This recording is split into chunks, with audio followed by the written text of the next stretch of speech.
Like many of you, we battle depression during life's ups and downs. Music has always been the one thing that we could rely on to get us through the tough times that we all face. Follow us on our journey as we discuss the healing power of music, Interview bands, break down genres, review band biographies, and more. This is the When Words Fail Music Speaks podcast with Blake Mosley and James Cox. Hey everybody, welcome back to the When Words Fail Music Speaks podcast. I am your professional handicapped host, James Cox. And no, I am still not the voice of Scooter from the Muppets. Your turn. And I am commonly referred to as the loudest guy in the room, but only when I'm playing the drums. Your endless source of useless music knowledge. My name is Blake Mosley, aka Brosley. James, how you doing, man? Pretty good. How about you? Wonderful. Kicking off the weekend right at the time of this recording. We got to talk about it. We got to talk about the spider in the room. I'm looking around. Where? Oh, the spider in the room, man. Yeah. Well, spoiler free review of Venom 2 Let There Be Carnage. Go. So I went with my friend Cody and Megan. They had nothing to do. They're like, "Hey man, want to go?" I'm like, "Sure, I got nothing to do." So Yeah. I am so sad that I wasted like $10 of my money. Oh. Yeah. So you didn't like it? No, so Woody Harrelson is a great comic relief actor. Yeah. I didn't. This role was just a terrible role for him, because during the whole film he didn't come off as funny at all. He came off as like comically terrorizing, I guess. It's like a funny sad. It's like a sad funny. Yeah. You're trying real hard, but you can't do it. Right. And it doesn't even explain how Carnage came to be, really. Yeah. Except if if you watch the film, I guess that's how. I don't know. I just didn't really like it, Yeah. I don't know. Okay. Well, I like the movie. Okay. I think it was really short. I hate how short it was. It was only an hour and a half long. Right. Like it's absurdly short for a superhero movie, especially compared to, Endgame and the Eternals is supposed to be over 2.5 hours long, and all these other movies are really, really long. And it feels like, it almost feels like sometimes with these long movies, you feel like there's too much of a story going on. Like you could have broken it up into several different movies, but this was one of those things where it was like, I wish it was just a little bit longer. I wish we had more time to dive into Cletus Cassidy because, I mean, what an interesting character. I guess this kind of ties to like spooky Halloween stuff because he's a serial killer. Right. And I think him as a serial killer and them not really diving into how scary that is in Carnage was a little bit like, oh man, I wish they would have gone into that a little bit more. Yeah. Even if Woody Harrelson would have, been better at that part. I mean, the guy, did you ever see Natural Born Killers? A long time ago, yeah. Okay, so he was, terrifying in that, right? And he's a serial killer in that. So when they first announced that Woody Harrelson was going to be playing Carnage, I said, cool, man. Cletus Cassidy, he's a serial killer. He's already kind of done that role. That'd be good. But it felt a little rushed in some parts. I enjoyed the movie. I really did. And the post-credit scene, again, spoiler free. I won't ruin it for anybody. Well, let me say something first before you said that. I totally agree with you. It should be a lot longer.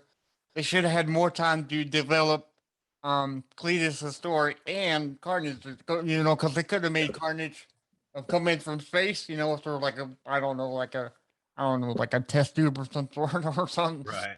No, but and they should have showed us more of Cletus' life. I think it would be a lot better movie if they did that. Yeah. Build him to be a character, because going in, I'm like, who is this guy and what did he do? Okay, he killed a lot of people, but that's all we knew. Right. We Yeah. didn't know Very short backstory for.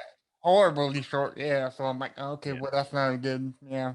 Okay. Now, Tom Hardy, I thought was great. I think Tom Great. Hardy is a great actor. Yeah. I've loved him in anything I've ever seen him in, and he plays Eddie Brock so well. And he voices Carnage or Venom. Oh So yeah. yeah, so I Oh, think that's cool. It shows you how devoted I think he produced this movie too. So he's very hands on with Venom, and I love that. I think that's great. I love when an actor takes their role so seriously and gets so involved. So that was cool. But yes, post credit scene, definitely. If you didn't really care for the movie as a whole, then please stick around for that post credit scene because it is very, very exciting. So that's all I'm going to say. It's just okay. very exciting. Well, the reason why I'm no, because I don't want you to spoil it for everybody. So Can't after spoil this it. podcast, I'm going to ask you. We'll talk about it after the podcast. Yeah, But yeah, yes, if you're on the fence about whether or not you want to go see it, at least go see it for the post credit scene, if nothing else. yeah. So, Well, but yeah, I haven't seen. We haven't done this one in like a while, right? Because I think it was last week we did it, right? yeah, it feels like it's been a little bit. So I am going to kind of get on you about something. Whoops. You are now the face of this podcast because you, my friend, have hit 45.1 thousand views on TikTok now. I don't know what's happening. I don't know what's happening. And I don't know either I'm because supposed to get paid. no, well, When do they pay I me? mean, we can, Okay. right? Yeah, we can, but Yeah. When does Brosley get paid? Because I mean, uh, I've never had any piece of media that I've ever put out been I had the news. that successful.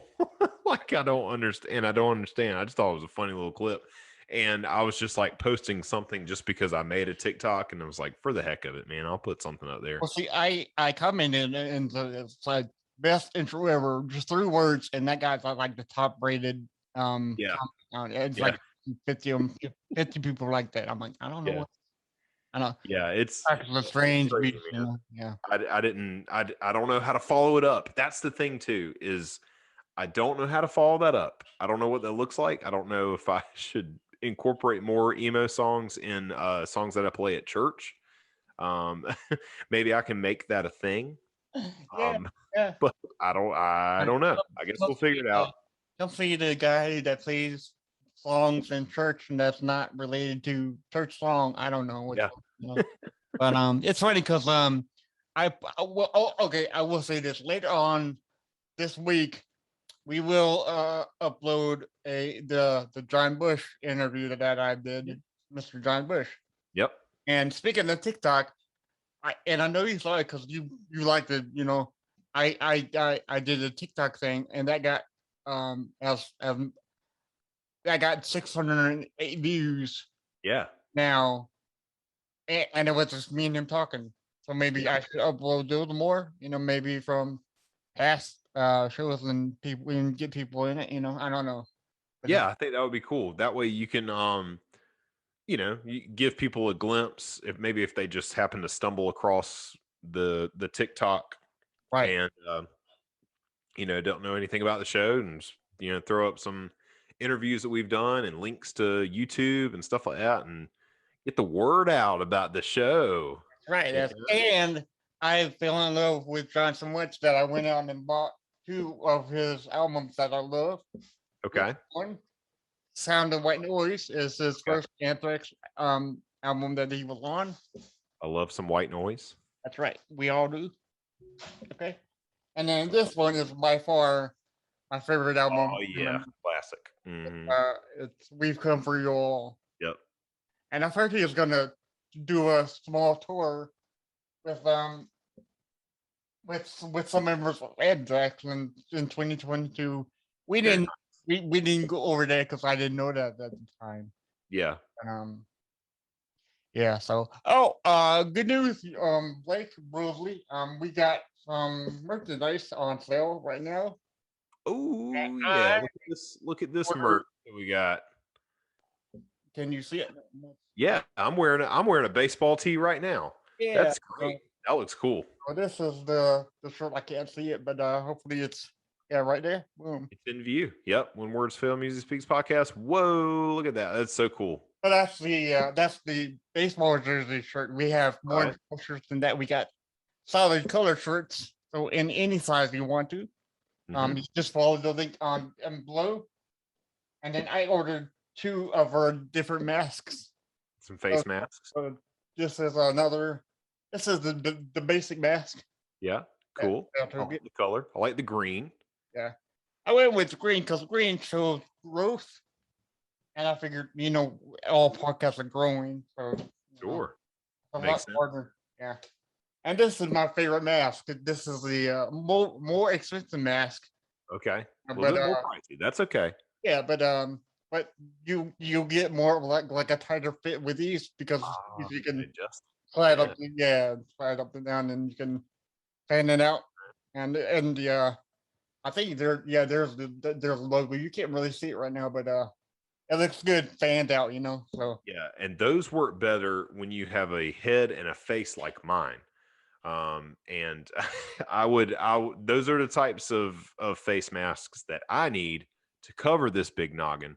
yeah, But yeah, I think those look really cool. Thank you for getting those. yeah. If you Just guys are interested in buying some of your own, we've got links in this episode down that you below. can go to down below. Yeah, And I've learned we need to get David back on because David is such a marketing genius. I have learned that to wear your own stuff to promote it, because if you don't wear your own stuff, who else is gonna right. do, So I've Mhm. learned from David, the drummer from Calabrese, and a good friend of yours.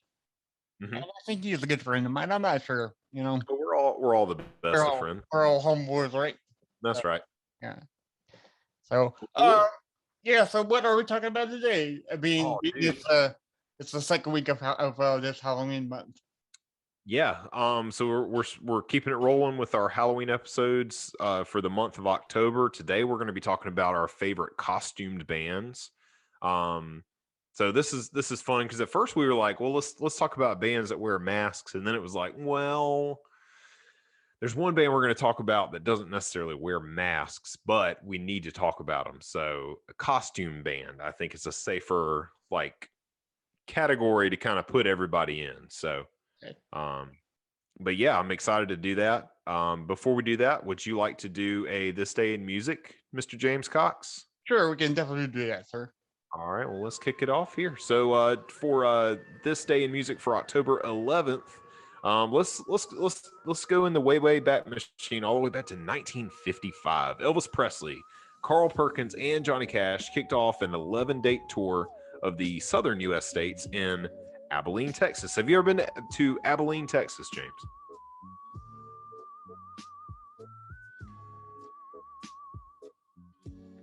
I think I'll I have not been to Aberdeen. gotcha. I'll mark that down real quick. I messed that up. I lost your audio for a second. We'll start out and over. Okay. All right. All right. I can hear you now. I don't know what happened. My bad. It's probably my end. No, you're good, man. I'll just redo that part. Okay. All right. So for This Day in Music, October 11th, let's go all the way back to 1955. Elvis Presley, Carl Perkins, and Johnny Cash all kicked off an 11-date tour in the southern U.S. states of Abilene, Texas. James, have you ever been to Abilene, Texas? I've heard of Aberdeen, but not Abilene. Abilene, yeah, that's a different one, but that's where it all kicked off for this tour. I have not been there, Okay. In 1962, you knew they were going to come back up eventually. The Beatles made their first appearance on the UK singles chart with Love Me Do, which peaked at number 4 on the chart. In 1974, John Denver was at number 1 on the UK singles chart with Annie's Song. The song was a tribute to his wife and was written in 10 minutes while she was on a ski lift. Allie actually participated in a John Denver cover album Really? recorded here in town. Yeah, Yep, with Kevin Jarvis, right? with Kevin Jarvis. That's right. Yeah. Okay. Yeah. Cool album. Go check that out. Yeah. In 1980, the Police, I love the Police, scored their second UK #1 album with their third studio release, Zenyatta Mandata, which featured Don't Stand So Close to Me, great song, Canary in a Coal Mine, and Dee Doo Doo Doo, Dee Da Da Da. Always have to read that super slow to make sure I said it right. In 1990, drummer Dave Grohl played his first gig ever with Nirvana when they appeared at the North Shore Surf Club in Olympia. He's got a book coming out I really want to read. Oh yeah, Have you nice. seen that? Yeah, it looks cool. I am not. Although, although I am going to order the 30th edition deluxe of Nevermind when it comes out. Yeah, that'd be cool. Yeah. Hopefully that guy doesn't ruin it for us, the baby. Now that he wants to sue everybody. They should change cover now. You know. What a loser. In 1991, Apple Computers settled a lawsuit launched by the Beatles record company, Apple Corporation, over a name and logo rights lawsuit. That's pretty wild. I didn't know about that. The computer company reportedly paid $29 million to settle the suit. They're not hurting for it, though. That's just pennies to them. You're right. In 1995, Tupac Shakur was released from Clinton Correctional Prison on $1.4 million bail, which was posted by Suge Knight. In return, Tupac signed a 3-album deal with Knight's Death Row Records, man. And that was the start of it all. The beginning of the end, I guess. Very sad story if you don't know anything about Tupac and Biggie and the whole Suge Knight Death Row thing. Wild and crazy story. In 1997, The Verve started a 4-week run at #1 on the UK album chart with their third album, Urban Hymns. The band's best-selling release features Bittersweet Symphony. How do you like that song? I'm not crazy about it. It's catchy, but I do love the Verve pipe better. Okay, makes sense. Are they the ones that do Colors? Was that the Verve pipe? That's the Verve. Yeah, Verve Okay, pipe. gotcha. I get them mixed up all the time. Yeah, I do. But yeah, so Bittersweet Symphony and The Drugs Don't Work. It is currently ranked the 15th best-selling album in the UK, oddly enough. In 1999, Motley Crue drummer Tommy Lee was released on $5,000 bail after facing charges relating to a riot at a gig in North Carolina in 1997. In 1997, 2 years prior, Lee allegedly incited the crowd to attack a guard and had also poured a drink over his head. Well, that's not very nice, Tommy Lee. Yeah. And then finally, jump forward a little bit to 2016. Sir Rod Stewart, I didn't know this at all. Sir Rod Stewart said that he was on cloud 9 after being knighted by the Duke of Cambridge at Buckingham Palace. The singer was honored in the Queen's birthday honors list in recognition of his services to music and to charity. I didn't even know that he had been knighted. So he's right up there with Elton John. And Paul McCartney. You do know Paul that? McCartney. All sirs. And apparently, So there you go. and did you know that they can knight anybody that they want to without having the whole ceremony with the sword? Well, why have I not been knighted yet? Let's get them on the show and we'll knight us probably. Okay. Well, let's have the Queen on then. Why don't we? So we'll be Sir Cox and Sir Mosley. How about that? Okay. That sounds. I'm good That with it. just rolls out of tongue, right? Sir Cox. Sir Cox. Sir Cox. Well, cool. Well, I think my last name dates back to England anyway, so I think that works out for me too. So There you go, man. but there you have it. That was This Day in Music for October 11th. Once again, thank you to This Day in Music for the notes that was supplied for this little segment. It's always fun to do. I think I think that the members in the Beatles, you know what? Let's do something like every day For the next that- 25 years. so that James and Rosie can talk about us on their show every day that they come on, and we love them. You know, we love the Beatles, so why not? You know, Nothing about Jimi Hendrix that time though, surprisingly. It might Right. be the first time we've ever done one that didn't have a Jimi Hendrix reference, but we have yet to do one that didn't have something about the Beatles in there. And every time I read those things and the Beatles come up, I'm like, should we talk about the Beatles again? And then it's like something significant. And I'm like, Yep. kind of have to talk about it. So you can't skip right. Some of these things I'll read through them and I'm like, nobody cares about that. That's Yeah. all right. Yeah. Maybe nobody cares about any of it. But you know what? I have fun learning about this kind of stuff. Right. And how else am I supposed to live up to my reputation of having all this useless music knowledge if I don't further put that into my brain? Yeah. See, it works. It Yeah. works. It Yeah, works. right.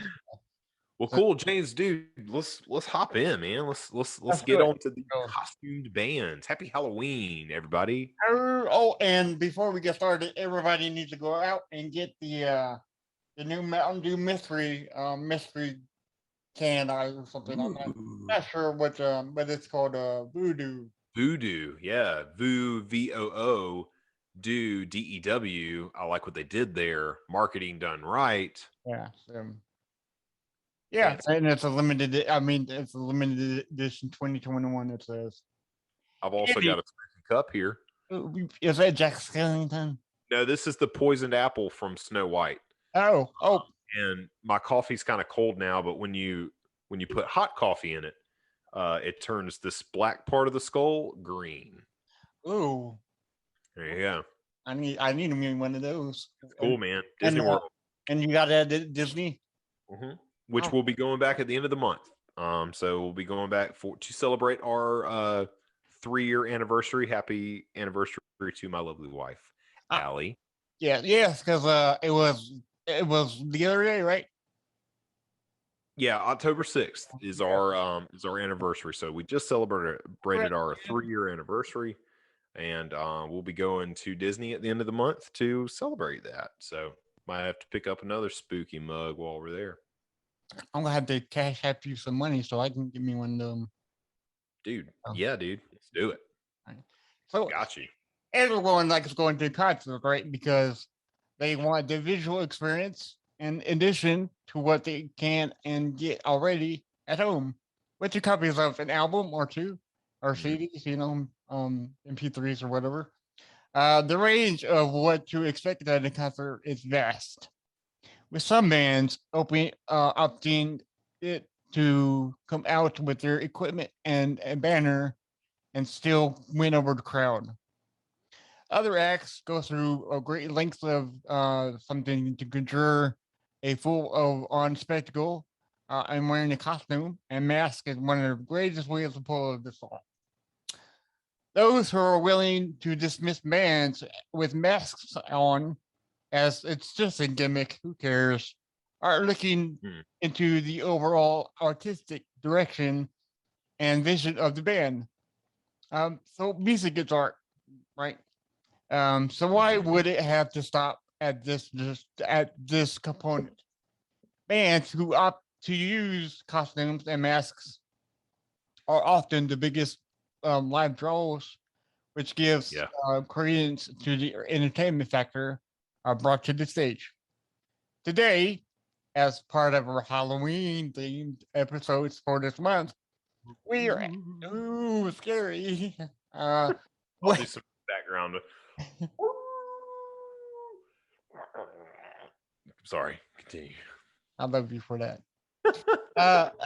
So we're aiming to shine a light on which bands who have done this to the greatest effect while still considering each group's musical output.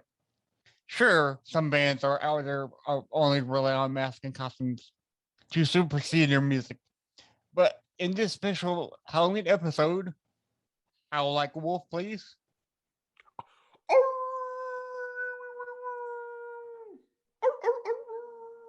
That's more like dogs Like at night whenever they hear like a cat or something. That's not necessarily a werewolf, but I'll work on it. There you go. So in this special Halloween episode, we're looking at bands who have a balance to the visual and musical components the best. Yeah, it is a hard line that you kind of have to toe when it comes to your stage presence, with your look, and your appearance. It's not always about the look. It's not always about how great the show was. Music at the core is what's really important there. But isn't it just so much better when you have a great band who also have something like a certain look that's very distinguishable to that band? Yes. Yes. I'll tell you this. I think for me, it kind of keeps the band, not necessarily, I don't want to say relevant, because they're not always relevant. The changing of times, that's gonna some bands are just gonna fade out or whatever. But it kind of like it kind of like stops time a little bit with some of these bands, because you can't see them age. I mean, you can look at like pictures of Blink-182 from 20 years ago, and look at Mark Hoppus now. He's been going through some health issues, which he's cancer free by the. Yep, he's cancer free, so that's awesome. Yes. But even before they found out he had cancer, you could look at him and be like, man, Mark Hoppus has aged a good bit in the last 20 years. But Yeah. when it comes to bands that wear masks or wear makeup or things like that, it's almost like it stops time for a little bit, right? And like I don't know, it's almost like the same band from 20 years ago, and they are, but there's just like that feeling that you had when you first got into them. Like I remember the first, we'll get to Slipknot later on, but I remember the first time I watched the Slipknot music video and how much it terrified me as a child. But then like I got to the point where I liked Slipknot, and then I was all in, and it's like Slipknot has just been the same entity for all that time period, right? Right. And it's cool. It just feels like they haven't aged. I know they have. Machine Gun Kelly definitely thinks they have, because he said they were all 50-year-old guys wearing weird masks, and then he got booed off stage. And that's But okay. Okay. They're not all 50, Machine Gun Kelly. They're yeah, you don't know okay. your So facts, Corey, dude. Corey is 47. I looked it up today on Wikipedia, bro. Yeah, he's not even 50 yet. So No. up yours. Yeah. Good actor though. Yeah, great actor, great pop punk album. I stand by that. But he just puts himself in situations he needs to not put himself in. There you go. But yeah, so for those of you who are watching this on our YouTube channel as well, we got some cool visuals for you today. It didn't make sense to do a podcast episode where it's audio only, and we're talking about how these bands look without showing you, just in case you didn't know who some of these people are. We're going to talk about some that are definitely more popular, and there's some out there that's great to go check out that wear masks and stuff, and I'm sure they'll come up at some point. But these 5 were just like ones that really stood out and I thought would be cool to talk about. They cover a wide range of genres as well. So Great. Great. But I'm going to share my screen here, and so that way those of you who are watching on our YouTube channel, we've got pictures for everybody to see. So let me get that pulled up here, and we'll get this blown up, and let's get started. Let's kick it off with our first band here. We're going to talk about Ghost for a minute. Do you remember the first time that you listened to Ghost? I do, and I think it was off of their first album. I can't remember the name, but my favorite song from is Majesty. Okay, yeah, Got a good groove to it, you know. Yeah. It's a real bopper, it's a banger or a bopper. I think it's a banger or Bang. a bop. Bop. But what you did is you took both of those things and you put them together, and you made it a bopper. And I like that even better than bop or a banger. I'm going to start saying it was a bopper. Bopper. See, ladies and gentlemen, when you come here on When Words Fail, you'll Learn something new every day. You'll get brand new language from us. Yeah. I love Square Hammer. Square That's Hammer. my favorite. That's my favorite Ghost song. Davey Calabrese is a huge Ghost fan as well. Yeah. I think he talked about Ghost a lot when we had him on the show. But yeah, and, cool like imagery and stuff. And if you watched it on the YouTube channel, you'll notice he had a few ghost figures in the background. Yeah, he did. Mm-hmm. So they Yeah, can- Square Hammer though, like it reminds me of the Munsters, like with that organ that plays in it. It I don't know, like always reminded me of like the Munsters or Addams Family or something like that. I think that's why I like that song so much. So awesome. it's fitting for this Halloween episode. So let's kick it off here. So Ghost, also formerly known as Ghost BC, I remember when that was a thing. Yeah. In the United States, is whoa, sorry, hit my microphone there. Whoops, is a Swedish rock band that was formed in help me, Linkoping in 2006. I'm so sorry for any of our Swedish listeners that's it's tuning in.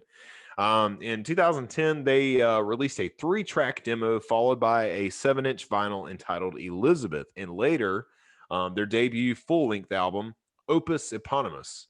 The song Ritual was chosen by Kerrang as one of the 50 most evil songs ever. Ooh, the Grammys nominated album, which is basically just the Swedish Grammys, was widely praised and significantly increased their popularity. Their second album and major label debut, Infestus Sumam. Sure. Oh, I'm sorry. Get out of here with these stupid Adobe. Oh my gosh. What's happening here? Sorry, man. No, that's right. Write that down. Okay. Let's get this picture back up. Okay.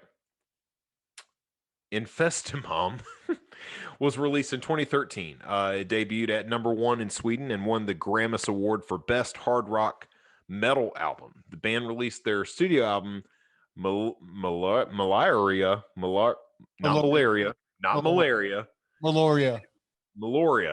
there we go. In 2015, to much critical acclaim and high record sales, reaching #1 in their home country of Sweden and #8 in the United States, USA. The lead single, Cerise, I think that's how you say it. That's a good song too. But earned them the 2016 Grammy Award for Best Metal Performance. The band released their 4th album, Prequel, in 2018. Ghost is easily recognizable, owing greatly to its eccentric onstage presence. The seven of the group's 8 members, its nameless ghouls, that's all they go by, was wear virtually identical face concealing costumes as seen here. They've all got the same mask. There's no mouth. They've all got their little devil horns. And they only go by the nameless ghouls. I don't think anybody really knows who the band members are. They're just called Nameless Ghoul. Right. But yeah, prior to a 2017 lawsuit filed by former members of the band, lead singer Tobias Forge, the gentleman here in the Pope attire, obscured his identity behind the character Papa Emeritus. The character, which consists of Forge in a prosthetic mask and makeup, can be best described as a quote demonic anti-pope. That's the Papa Emeritus character has gone through 5 incarnations. You got 1, 2, 3, Nihil, and 4. So, and I think he did the Cardinal, right? yes, yeah, like all red, yeah, right.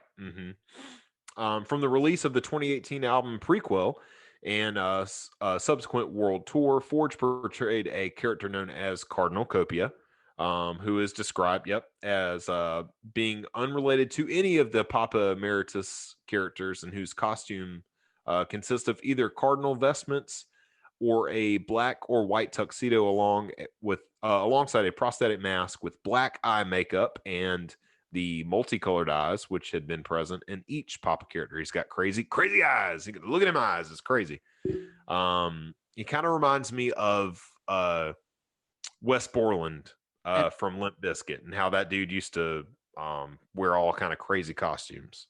And I remember that Marilyn Manson used to do that when he first debuted. Yeah, that's right. I forgot about that. Yeah, Marilyn Manson used to do the one eye, one white eye, like he's doing. Right. Yeah. Right. Right. Freaked everybody out. Yeah. In March of 2020, at the final show of a Pale tour named Death, Forge once again assumed the mantle of Papa Emeritus. Ghost music has been categorized in many genres. Critics have classified them as hard rock, heavy metal, doom metal, pop rock, progressive. I find that's funny. Progressive rock, psychedelic rock, occult rock. I didn't even know that was a thing, and arena rock. Adrian Begrand of Pop Matters stated that Ghost recalls, quote, the early sounds of Black Sabbath. True, very, very true. I thought that from the get go. Pentagram and Judas Priest, as well as the progressive and psychedelic rock of the late 60s. Speaking to noisy.com, a nameless school, see, that's all they go by. A nameless school described Ghost as a black metal band in the traditional sense, but said that they probably do not fit into the norms of the current black metal scene, mainly because black metal now is nothing but like and it's like blast beats and guitars or whatever, and they're putting songs out like Square Hammer, and it's got like actual melodies to it. So yeah, I don't think they classify as black metal. Anyway, this nameless school described Ghost music as a mix between pop music and death metal. And who'd ever thought we'd live to see the day where pop music and death metal would come together and have this Would that musical be child? would that be pop metal? I guess it would be pop metal. Popular metal? And that's Ghost. So, in an interview, a nameless school said that they are influenced by, quote, everything ranging from classic rock to the extreme underground metal bands of the 80s, to film scores to the grandeur of emotional harmonic music. A member of the band said that Swedish and Scandinavian black metal movement in the early 90s plays a major role in their act, and said that each member has come from a metal background. However, the band has stated several times that they do not aim to be a metal band. For their second album, Ghost chose a more diverse songwriting style, a member said. And they said, we tried to deliberately have every song have its own signature. And that's cool. I think that really gets the creative juices flowing, where you set out to make a record and you're like, every song is going to be different. Nothing's going to sound the same. Their lyrics are often satanic in nature. And one ghoul said that, quote, the first album is about the forthcoming arrival of the devil, spoken very much in biblical terms, much like the church will say that doomsday is near. Infestus Samam. I should have looked up how to say that before we got started. I'm so sorry.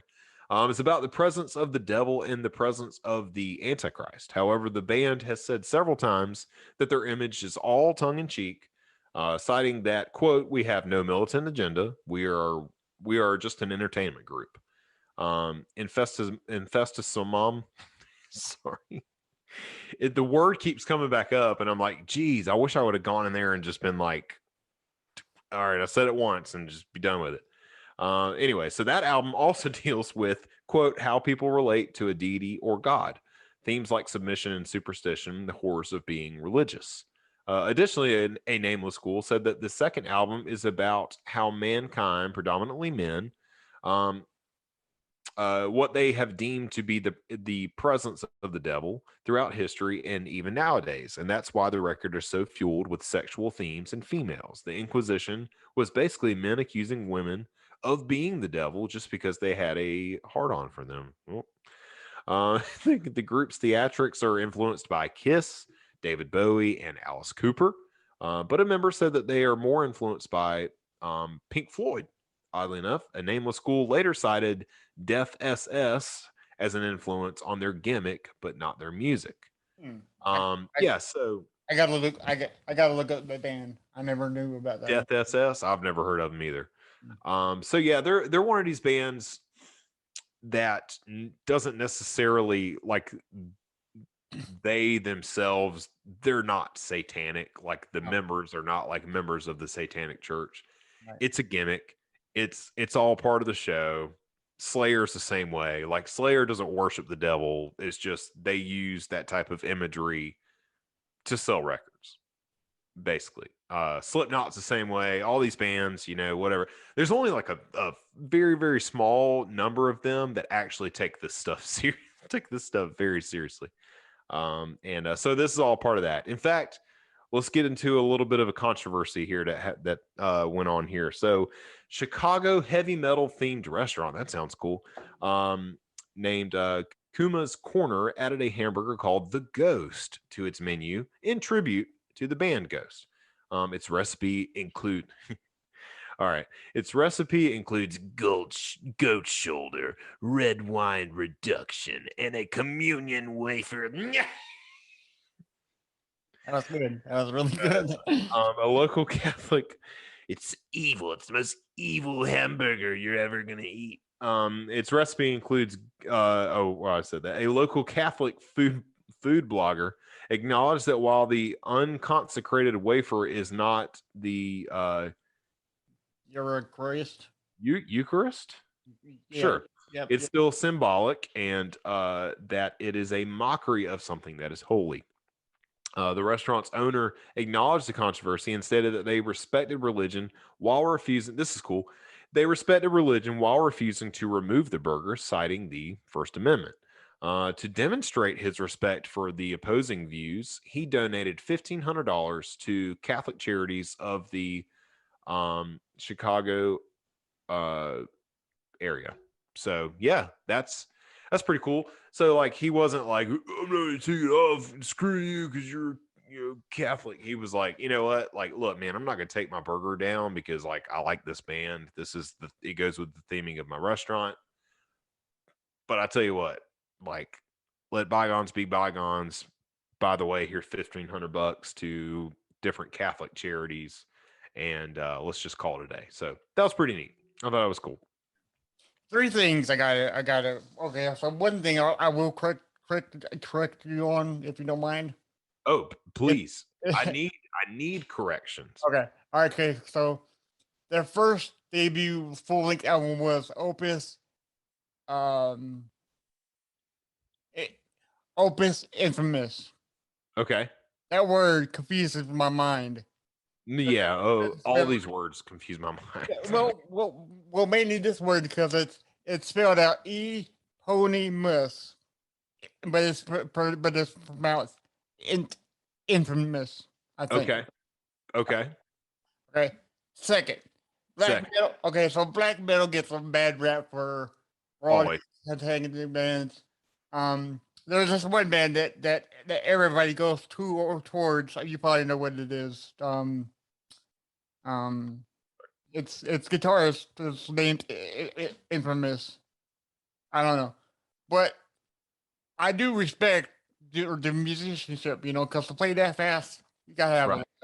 you know, and three, Dave Grohl was one of the Nameless Ghouls. I don't know if you knew that. Really? No, I didn't know that. And they won't tell anybody which concert that he was in. Oh man, that's crazy, man. No, I didn't know that. That's really cool. Now that's from what I heard. I don't know if that's true, but you know, but Read it on the internet. yeah, and you know it is true. You know, Probably true then. Yeah, it's probably 100% true. right? Because everything else is right. Yeah, But everything. Yeah, you're once right. again, if we ever get him on the podcast, Mr. Dave Grohl, we are going to ask him about that. Mr. Grohl, get ready. Get ready to be asked. That's right. Like you listen to the show. Of course he does. All right. Well, James, Yeah, he probably does. Who knows? You know. Okay. All right, James, you want to tell us about our next musician here? MF Doom. No way. Yeah, dude. I got it. Okay, so this is a brand new cover. Because you have his old album cover, right? Yeah. I'm trying to blow that back up. Oh, okay. Yeah, just hit on the stop share screen. Okay, there we go. All right, we're back. Yeah, show that off, man. That's so cool. I had no idea you had that. I do. I found this at Eric's shop. It's Yeah. Scratch and Spin. I'm like the biggest Scratch and Spin fan ever. Oh yeah. That guy gets in more rare stuff than ever. You know? Call them scratch and sniff all the time. I do. I mean, if I can't think of the name outright, I'm like, That's good that that's Scratch and sniff. yeah. That record store in Columbia, scratch and sniff. And everybody knows. Right. Okay, well, let's go. Like, yeah, cool. So Well, cool. Yeah, you want to get into MF Doom here? MF Doom. Okay, so yeah, there he is on your screen for anybody who joining us on YouTube. Where'd I go? Okay, so yep, you got it. Okay, so Daniel Dumoulin, yes, Doomale. Yep. best known for the state's name of MF Doom or simply Doom, was a British American rapper and record producer. Noted for his intricate wordplay, signature metal mask, and supervillain stage persona, Doom became a major fan of underground hip hop and alternative hip hop in the 2000s. After his death, Variety described him as one of the scene's most celebrated, unpredictable, and enigmatic figures. Born in London, Doom moved to Long Island, New York at a young age. He began his career in 1988 as a member of KMD, performing as Zev Love X. That's ZEV Love X. The group disbanded in 1993 upon the death of member DJ Sebrock. Doom's brother. Yeah, that's sad. Yeah. Jay Subrock was Doom's brother. Oh, okay. Yeah. Because I didn't know that. Yeah. Doom's brother, right? Yeah. After a hiatus, Doom reemerged in the late 90s. He began performing at open mic events while wearing a metal mask, resemble that of a Marvel comic supervillain, Doctor Doom. Doctor Doom. Did you always like Doctor Doom, or was he not one of your favorites? Oh, dude, I love Doctor Doom. I hate every iteration of him that's been in the Fantastic Four movies, but now that Marvel Studios is back with the Fantastic Four and they got a movie in the works, I hope they bring Doctor Doom into it. I think he's one of the best villains of all time. Oh, nice. I stand by that. Okay, so supervillain Doctor Doom, who is depicted on the cover of his 1999 debut solo album, Operation Doomsday, which I'm holding right here. Here it is. He adopted the MF Doom persona and rarely made unmasked public appearances thereafter. So after he put on the mask, you never knew what his face looked like. Yeah, that's it. That's all you got. So between 2003 and 2005, I'm still doing that. Yeah, we're still doing that. Doom released 4 solo albums and 3 collaborative albums. In addition to the critically acclaimed Food in 2004, under the MF Doom name, he released solo albums, including one under the pseudonym King Ghidorah, and 2 as Victor Vaughn, which is Victor Von Doom. Yeah, Victor Von Doom. Is that Mad Villainy? Mad Villainy, yeah. Mad Villainy. Mad Villainy, which came out in 2004. Recorded with producer Madlib under the name Mad Villain. It's often cited as Doom's magnum opus and is regarded as a landmark album in hip hop. In 2005, Doom released The Mouse and the Mask with producer Danger Mouse as Danger Doom. Oh, wow, okay. That's cool. Yeah, so like way back before anybody knew who Danger Mouse was.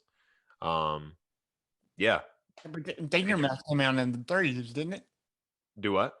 Danger Mouse came out in the 30s, right, or something? Oh, I'm thinking of Dead Mouse. I'm sorry. Yeah, Danger Mouse. Yeah, you're right. But I was thinking of Dead Mouse. I was like, dude, I thought that was a cool little fact to throw in there. No, that's not the same mouse. That shows is that I'm just a dum. That's Danger Mouse was a little like a Superman mouse. Yeah, that's what we call Penny, our little dog, our littlest dog. We call her Danger Mouse. Danger Mouse. Oh. Yeah. Though he lived in the majority of his life in the United States. Doom never gained American citizenship. In 2010, he was denied re-entry after returning from a international tour for his sixth and final solo album, Born Like This, in 2009.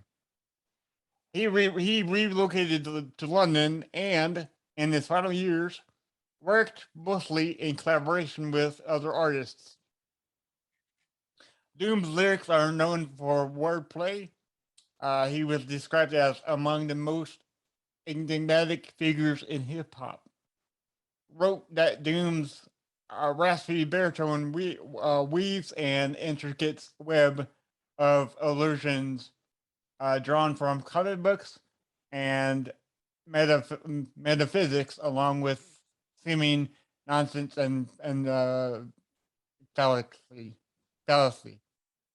According to an obituary in The Ringer, his flow was loose and conversational. I can't say the word. Loose and what? Conversation. Conversational. Thank you. Mhm. But delivered with technical precision, and his use of rhyme and meter eclipsed that of Big Pun and Eminem. That's big talk too, man. Yeah, Eminem's yeah, a those man. yeah. Yeah. Doom's production work frequently incorporated samples and quotations from film. A review of Special Herbs, Volume 5 and 6, in CMJ New Music Monthly compared Doom beats to soul jazz. Yeah, I get that. Um, I can definitely see that, especially rhymes like dimes. Like that's just such a cool, like laid back track. right. Um, I totally get that. That's a good way to put it. Good way to put it. He created the Imp of Doom character as alter ego with a backstory. He could references back in his music.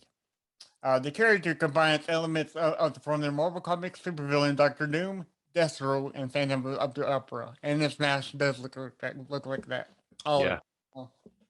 um, like Doctor Doom and Phantom, he referred to himself as the third person while in Mhm. character. Doom wore his signature mask while performing and would not be photographed without it, except for short glimpses and videos in earlier photos with KMD. Later versions of the mask were based on a prop from the 2000 film Gladiator. Right. Mhm. Yeah, I can see that. That's kind of like what we got going on in this picture here. Right. Right. Yeah. Um, let's see here. Uh, Hershini Baha Han. Hershini Bana Young, I think is. Yep. He argued he argued that by um appropriating the Doctor Doom mask, he positions himself as enemy not only of the music industry but also of the dominant constructions of identify that relegate him as a black man to second class citizenship. Yeah. Described as among the most celebrated musicians in hip hop, Doom exerted a strong influence over his artistic peers. A British musician, Tom York, who collaborated with Doom on 2 occasions, wrote, "He was a massive inspiration to so many of us. Changed things. For me, the way that he puts words was often shocking in its genius, using stream of consciousness in a way that I've never heard before." Stereo Gum reviewing Operation Doomsday on its 20th anniversary noted Doom's formative influence on young rappers. LP of Run the Jewels described him as a writer's writer. Q-Tip called him your favorite rapper's favorite rapper. Yeah. True. That's a good way to put it. Yeah. Right. Yeah. On December 31st, 2020 of last year, Doom's wife announced that on social media that he had died on October 31st. Wow, yeah. So people didn't even know he had passed, unless you were like really close. For 2 months, he passed away on Halloween. Um, and I But mean, the cause of his death was not announced, and I yeah, don't think, yeah. yeah. I don't think that they have ever really said what happened. But yeah, he passed away on Halloween. And unfortunately, that was I had heard of MF Doom. He did a lot of things with like Adult Swim. Right. Um, Yeah. and that's kind of like where I first heard about him.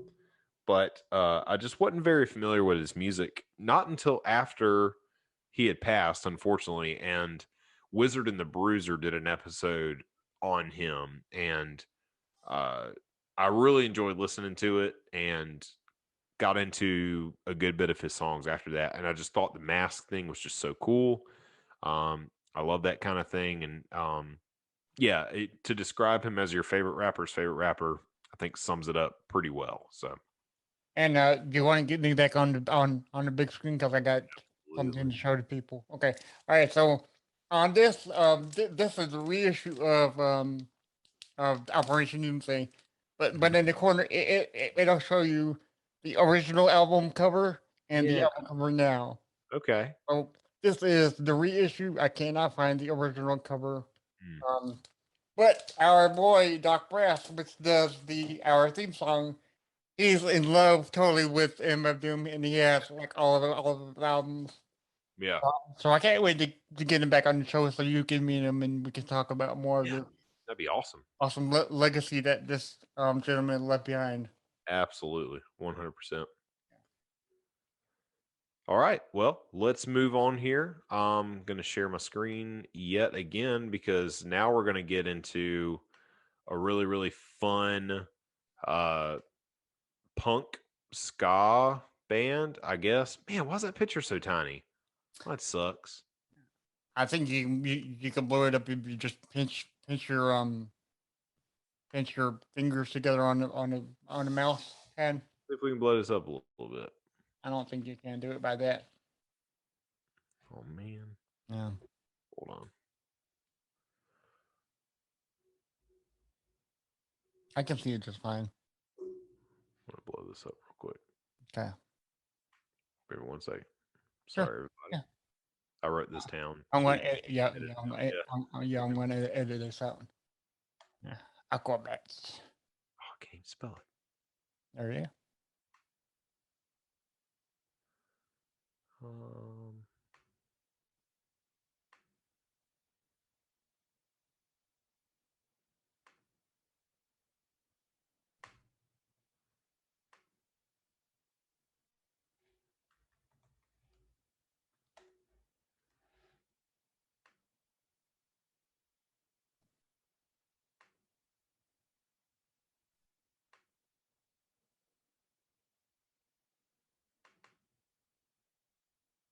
There we go. much better. All right. We good? Yep, we're good. And back. All right, cool. So let's talk about the Aquabats. They're a lot more fun and a little bit more uplifting, I think, than what we've talked about before. Yeah. Yeah, the Aquabats. What a fun bunch. So the Aquabats are an American rock band formed in Huntington Beach, California, in 1994. Throughout many fluctuations in the group's lineup, singer the MC Bat Commander and bassist Crash McLarson have remained the band's two constant fixtures. Since 2006, the Aquabats members also include keyboardist Jimmy the Robot, drummer Ricky Fitness, and guitarist Eagle Bones Falcon Hawk.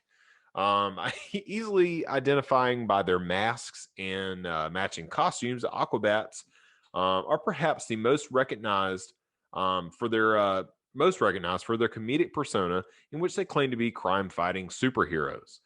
This theme serves as a subject for much of the band's music and is part of their theatrical stage shows, which typically feature various stunts and fight scenes with costume villains and monsters. I've never seen the Aquabats live, but good lord, if that's what it consists of, I've got to see them soon.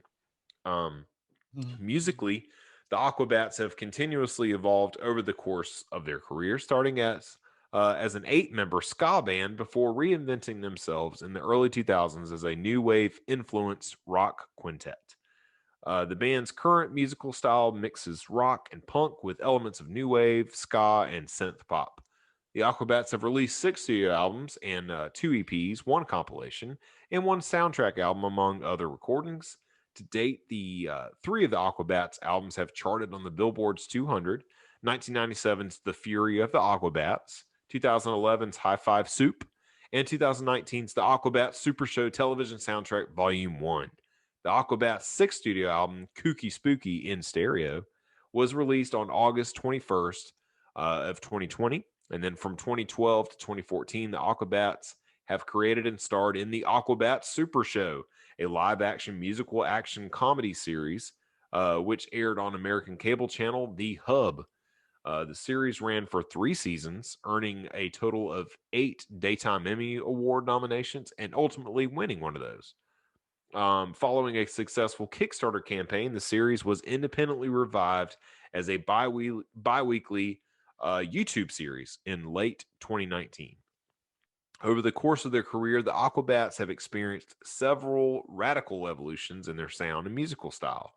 Having originally formed as part of an Orange County, as part of Orange County's burgeoning third wave ska scene, much of the band's early material was rooted in the genre. Boasting an 8-piece lineup featuring featuring 2 lead guitarists, a keyboardist, a horn section consisting of 2 trumpets and a saxophone. The Aquabat style of ska was primarily driven by brass and guitar, incorporating elements of surf rock and punk rock. Their second album, 1997's The Fury of the Aquabats, while still predominantly ska-based, found the band starting to expand their sound into newer territory, featuring more pronounced punk and surf influences and tongue-in-cheek experimentalism, including several instrumentals, parodies of ragtime and tango music, and the utilization of such unconventional instruments such as clarinets, electric sitars, and even manualism, which is basically just the art of playing music by squeezing air through your hands, so making fart noises with your hands, just like that. Shortly after this, drummer the Baron. I've got to talk about him for a second. This is really cool. All right. I don't know if you even knew that I was even going to bring this up, but I'm going to pull up this picture here. I'm going to blow this up for everybody to see.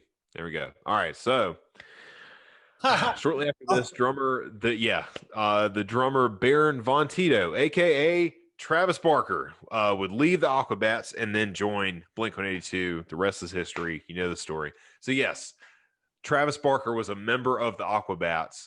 He played, I believe, the only album that he played on was The Fury of the Aquabats. But this is him in costume, holding a snare drum, and that's the start of it all. Before all the tattoos, very unknown, underrated drummer at the time would go on to join Blink-182. And there you have it. So, did you know that? I had no idea.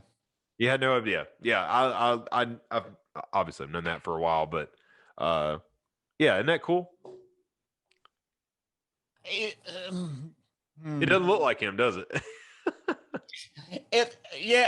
well, it does look like him. Because the face is like spot on with the Travis Barker. Yeah, but that costume choice is not. Right. I don't know. Yeah, look at these guys. These costume choices aren't very. I like these better. But he actually did a reunion with them one time, and dressed up in these costumes and filled in and played a song with them. So, maybe 2-3 years ago, something like that. Anyway, so in 1999, the Aquabats underwent a significant shift in style for their third studio album, The Aquabats versus the Floating Eye of Death, and its companion piece, Myths, Legends, and Other Amazing Adventures, Volume 2, further exploring the multi-genre eclecticism which had been hinted at with The Fury. During the Aquabats' career lull in the early 2000s, several of the band's key members departed from the lineup, eventually reducing the former octet down to a mere quintet of vocals, guitar, keyboards, bass, and drums. This inevitably had a profound effect on the Aquabats sound. In particular, the complete loss of their once characteristic horn section. Sad day whenever the ska dies. In 2005's Charge, the first release featuring this reduced lineup, marked an abrupt shift from the eclecticism of their previous records, firmly establishing the Aquabats' current rock-based musical style, mixing elements of punk, new wave, and ska, a style which had also been described as some publications as nerd rock. What a nerd! Owing to the band's lyrical emphasis on pop culture. In recent years, the Aquabats have introduced an increased presence of keyboards and synthesizers into this style, which critics noting their 2011 album High Five Soup as featuring more noticeable elements of synth pop and electronica. Now, this is where it's going to get really fun.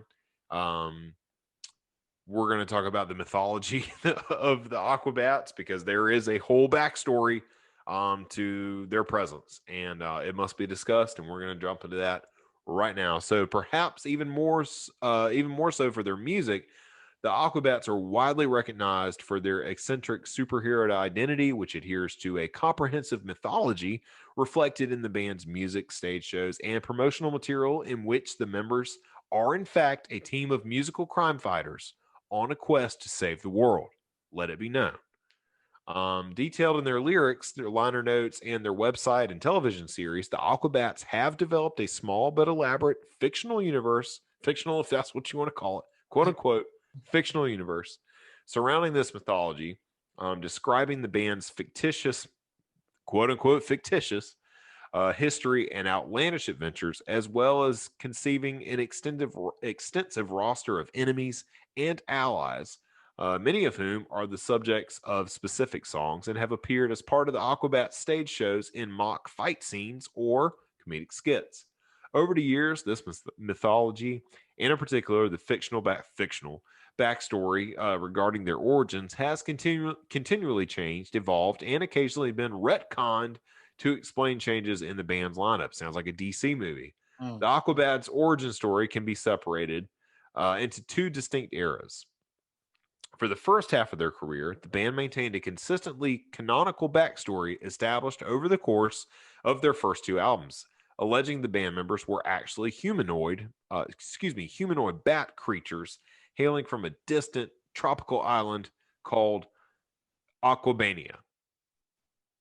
According to legend, Aquabania had been invaded by the villainous space monster, M, forcing the surviving inhabitants to flee into the ocean, where they eventually washed ashore in California and were taken in by Professor Monty Corndog, a mad scientist who used chemicals to give them superpowers. Donning costumes involving such accessories as radioactive rash guards, man, I could have used that in high school, power belts, and anti-negativity helmets. I need that now. We all do. We all need anti-negativity helmets. The Aquabats chose to channel their powers through music in order to take over the world by attracting legions of fans to aid them in combating space monster M and reclaiming their homeland, fighting the numerous villains and monsters who'd attempt to thwart their musical quest along the way. Okay. Wait a minute. I need water after that. All right. We need a movie of this right now. I'm surprised that they didn't show up at the last battle in Endgame. Right. I mean, if Doctor Strange is gathering up everybody else, why Aquabats didn't show up? I don't know. I'll never forgive. This would make a good Men in Black part 4. Right. Idea. I agree. We need this right now, y'all. Right now. And Travis Barker must make it. He might even come back for that. He might leave Blink and come back to Aquabat. Right. So with the heavy lineup changes in the early to mid 2000s, which only left two of the original band members, the Aquabats eventually dropped the Aquabania elements out of their backstory, reestablishing themselves as a group of freelance superheroes, of intermediate origin, who travel to the countryside, fighting evil and destroying boredom. This loose framework would later serve as the basis for the band's television series, the Aquabat Super Show, where each member's character was further developed to showcase their own individual powers and personalities, transitioning the Aquabats mythology from a story arc to a character ensemble.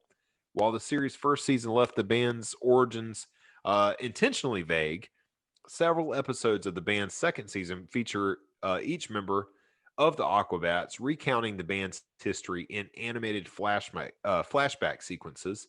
While one of these sequences recalls the original Aquabania mythos, each member's flashbacks directly contradict one another, leaving it unknown which to be considered officially canonical. We don't know. That's part of the fun of the Aquabats is we just don't know how they got here. All we can be thankful for is that they are here and that they're here to save the galaxy, what have you. I'm very thankful.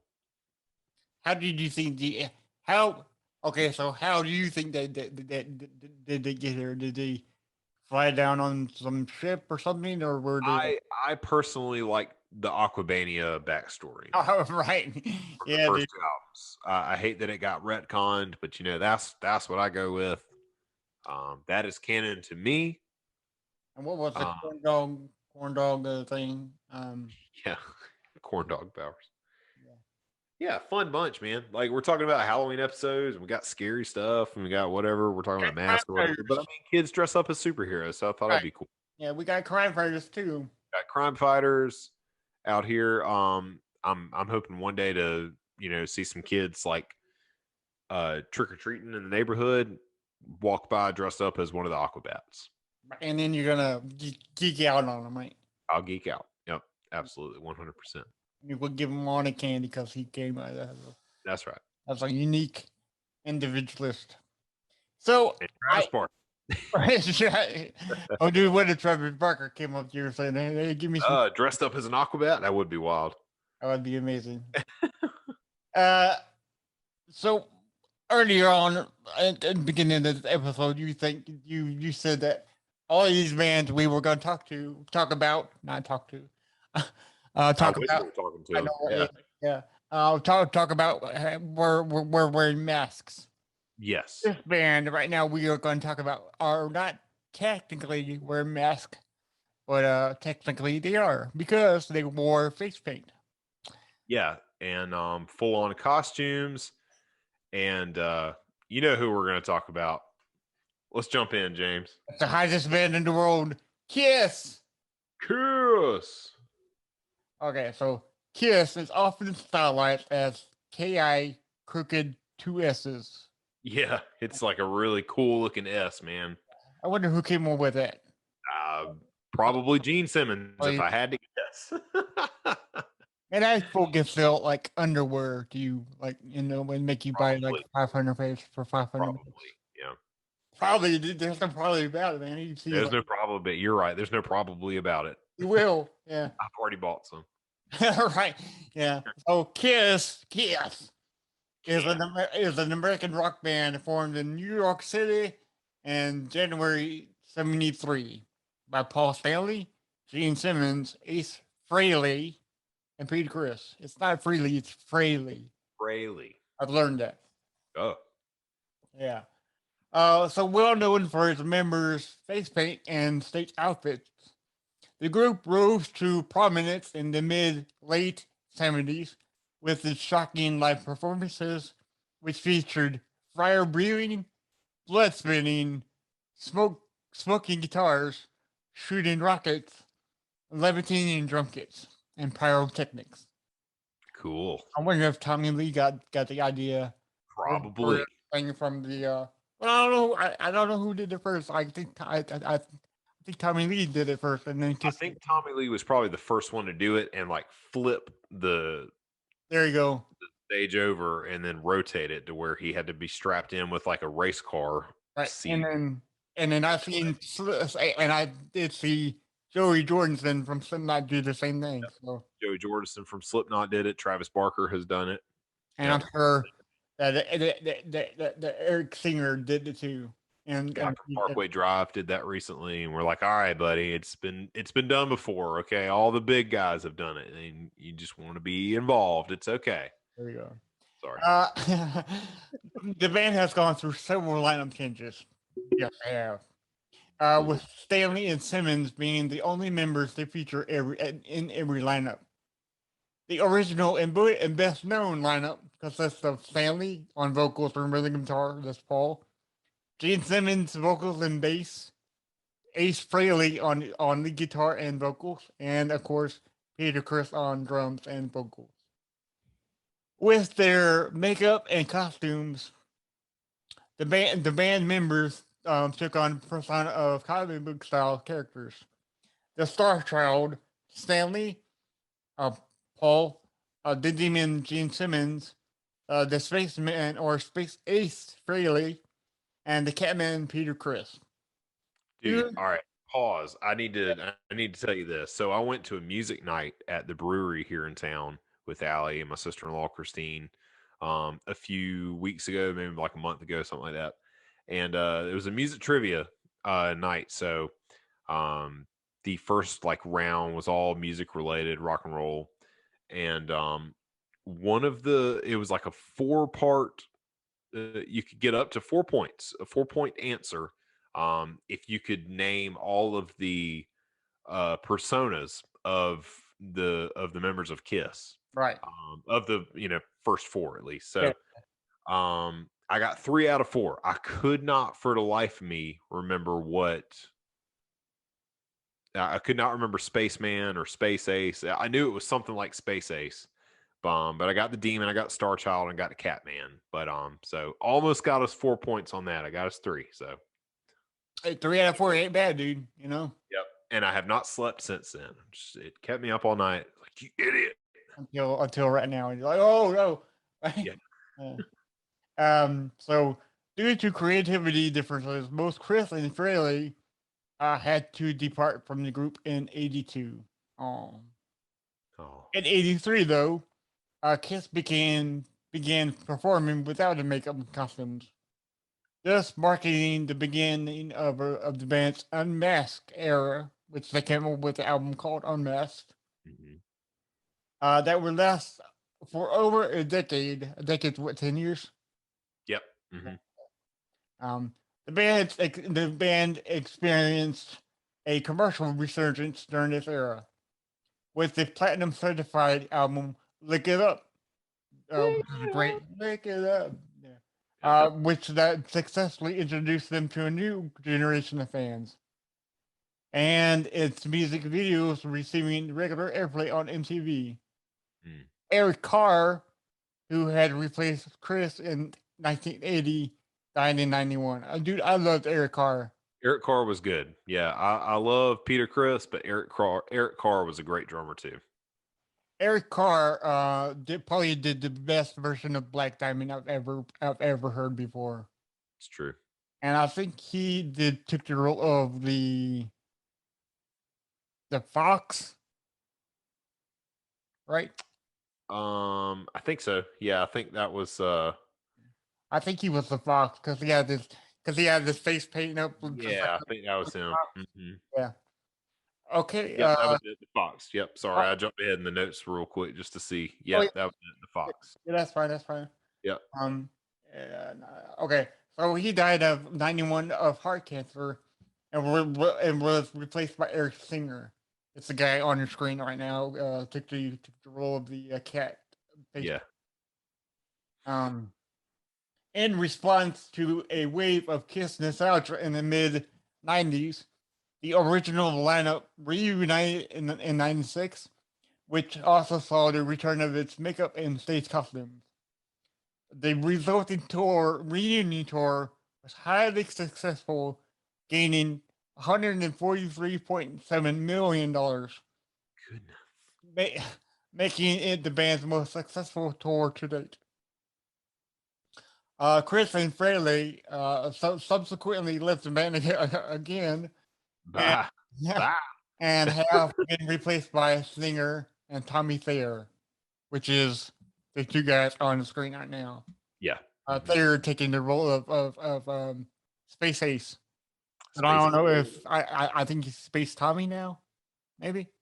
It may be, yeah. I don't know. I don't think that they really went into their Yeah. thing. But the band has continued with his original stage makeup, with singer and Thayer using the original Catman and Spaceman makeup, respectively. Mhm. Right.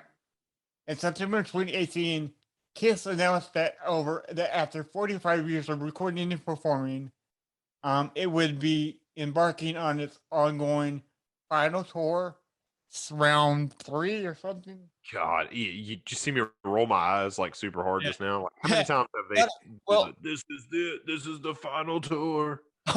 right, we're going They to. like- They're gonna be like Ric Flair, come out like 80 years old, still Yeah, walking. it's still kicking. But I went to their first final tour in Did you? 2001. I Cool. saw all the original people, with Ace and Eric. No way. I mean Ace and Peter. Yeah, Yeah. that was a Cool. great show. Yeah. Yeah. Okay. Oh, okay. So they're calling this tour the End of the Road World Tour. They're going all over the world. Which started in January 2019 and is currently set to conclude in 2020. Obviously, with this COVID stuff. Yeah, they've had to pump the brakes on that. Yeah. Kiss is regarded as one of the most influential rock bands of all time. Dude, that's true because I'm 100%. that anybody that doesn't like Kiss music, Yeah. Yeah. So, as well as being one of the best selling bands of all time. Oof. Yeah. Having sold more than 75 million records worldwide, including 21 million RIAA certified albums. Kiss also holds the title of as America's #1 gold record award-winning group of all time, having earned 30 gold albums. Wow. Kiss has 14 platinum albums, with 3 albums being multi-platinum. Yeah. On April 10, 2014, the 4 original members of Kiss were inducted into the Rock and Roll Hall of Fame. Kiss was ranked by MTV as the 9th greatest metal band of all time. Okay, so right there. Well, I don't think they're metal. I think they're strictly rock and roll. I don't know why. I even like in their heyday, I don't think they should have been considered a metal band. I'm sure they got lumped into that category because of their looks. Yeah. But yeah, I've never thought that they were. Now, there's some songs that, yes, absolutely, like God of Thunder. That's a heavy song. And the War Machine was a great song to be classified as metal song, I guess. Yeah.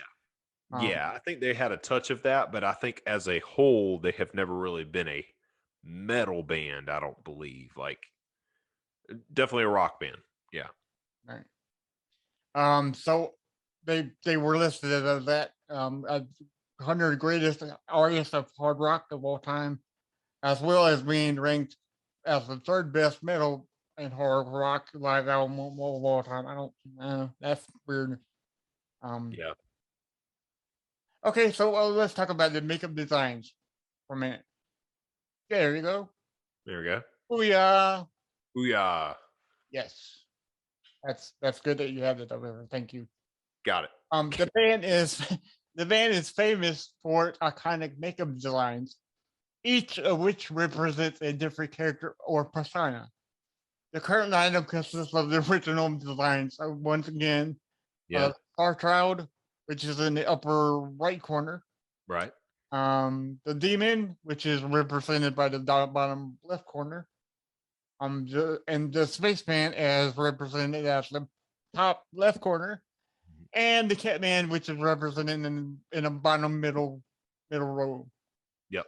The band formerly included a practice of giving any new member a new persona, such as the Fox for Air Car, which is the top middle one. Yep. And the Ankh Warrior as for Vinnie Vincent in the bottom right corner on your screen. Yep. Which is good because Vinnie Vincent is a fantastic guitarist. Mm-hmm. So this practice ended after singer and Thayer took up Fraley spaceman and Peter Chris's Catman personas. When asked on the matter, Simmons stated, "Why wouldn't we use the classic makeup? We own it," which is true. Yeah. Peter Chris relinquished his rights to his makeup when he left the band in 2004, which he later regretted, saying, "I'm pissed at myself that that my makeup slipped through my hands." While Ace claims he licensed his designs to the band and would get it back. A notation which Stanley calls just a fantasy of his. He was just kidding. He was just dreaming that we Right, give right, it back. Why would we give it back? It's Yeah. ours. We own it. So Kiss was strongly influenced by Alice Cooper and the New York Dolls, while Simmons has stated that the band's musical heart and soul lies in England. The Beatles and the Yardbirds, trio of rock guitarists Jimmy Page, Eric Clapton, and Jeff Beck, were among the British acts he praised. With Simmons stating, "I've ripped off so many English bands. If the British influence wasn't there, we wouldn't be here. Rock and Roll All Night is a direct bastard child of Slade's Mama We're All Crazy Now," spelled different ways. Yeah. Yeah, because Weir is WEER and crazy is CACRAZEE. And I didn't even know that was like I thought that was a Quiet Riot like original song. Right. But Quiet Riot's is a cover. And I had no idea. I just thought that that's how Quiet Riot spelled it, was the Mama We're All Crazy Now spelled that way. Yeah. And you learn something new every day. Yeah. Right? Everybody, yeah, right. Yeah. So everybody's writing in the book now. So and Yeah. Simmons' books and one of his books, Kiss and Makeup. Simmons, Yeah, that's good. That's ah, good. The dude's a marketing genius, like yes. there's no doubt. Kiss and Makeup is one of his books. In that book, Simmons wrote of the glam rock group Slade. We liked the way they connected with the crowd and the way they wrote anthems. We wanted that same energy, that same irresistible simplicity. And he's right. Kiss Yeah. are one of the most simplest licks to play I've heard. I wanted to play guitar. I started playing guitar when I was like 14. Right. I didn't stick with it, but throughout my time of interviewing musicians on this podcast, I've seldom asked what's the most basic songs that you would first learn how to play guitar. Yeah. 99% of the time it's like Kiss and Yeah. Tom Petty Right. and AC/DC, of course, because I mean it's like 3 notes can make a whole song. Right. Right. And I just love Kiss, and Kiss has been covered by multiple genres. Yeah. There's one compilation album of covers. I think it's all country artists that covered their songs, maybe. Okay. Yeah, I forgot I forgot what it's called, but I'm probably gonna find it pretty soon. But yeah, so yeah. So the first year that the company that I worked for, John Harris, they used to do employee appreciation parties every year. Right. And they were fun, like they were always themed. And the first year that after I was working there, was a 70s theme. So myself and a coworker, we decided to dress up as Kiss, and went to this employee person. This is the first time that I met like a majority of the people that worked in the company. It didn't work at my shop directly, so I show up we did like the whole costume thing. I'll have to send you a picture of it. You can throw it up with the Instagram post with this one of me dressed up as Peter Criss. Because it felt right. I was like, well, I love Peter Criss as a drummer. I'm just gonna be Peter Criss. So um but yeah, fun night. I showed up and was fully decked out in my Kiss attire, wore very uncomfortable boots, and had my face completely painted. And but fun night nonetheless. So, uh, and I wonder how many kids have dressed up as members of Kiss over the years for Halloween, just to go trick or treating for a little while. So, and how many moms had to sit there and try to just nail uh, the makeup. You know what I mean? Right. My older cousin Billy was a huge Kiss fan to this day. And he always talked about being a part of the Kiss Army and all that. And oh, we didn't even talk about the controversy surrounding like their name. People thinking that Kiss stood for Knights in Satan's Service. Yeah. Ooh. I think Kiss was just Kiss, man. Just I don't know. I forgot what they said it stood for because it does stand for something, but it's Well, not Knights in Satan's Service. So I'm gonna let you link that up so while I tell everybody about the cover song, cover CD. oh yeah. So the cover CD was it's called Kiss My ASS.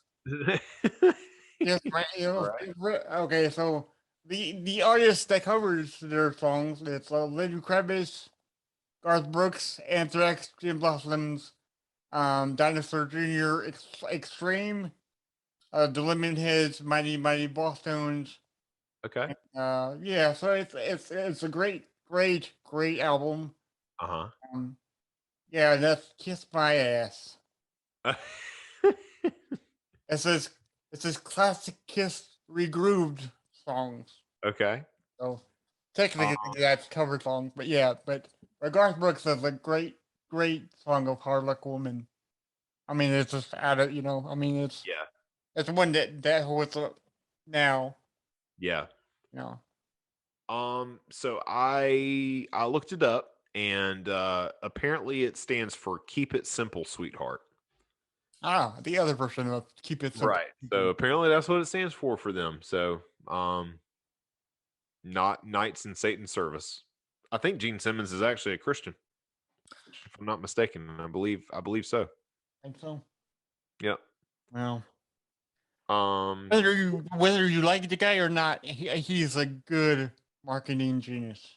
Oh, big I, time. Yeah, for sure. That's why you can't walk into any type of like music store and not, probably not see some form of not even like a music like retail store like going in for t-shirts and stuff. I'm talking like a music store too. Like just go in there and if they got the slightest little bit of merchandise, I guarantee you there's a Kiss something in there. Something.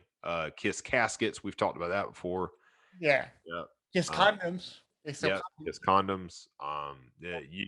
You got coffee, whatever. There was a big Kiss store at the beach. Remember, Yeah, at like Broadway at the beach, they had a huge, and it was like Gene Simmons's boot, just like the big replica of the boot on the outside, right outside the door.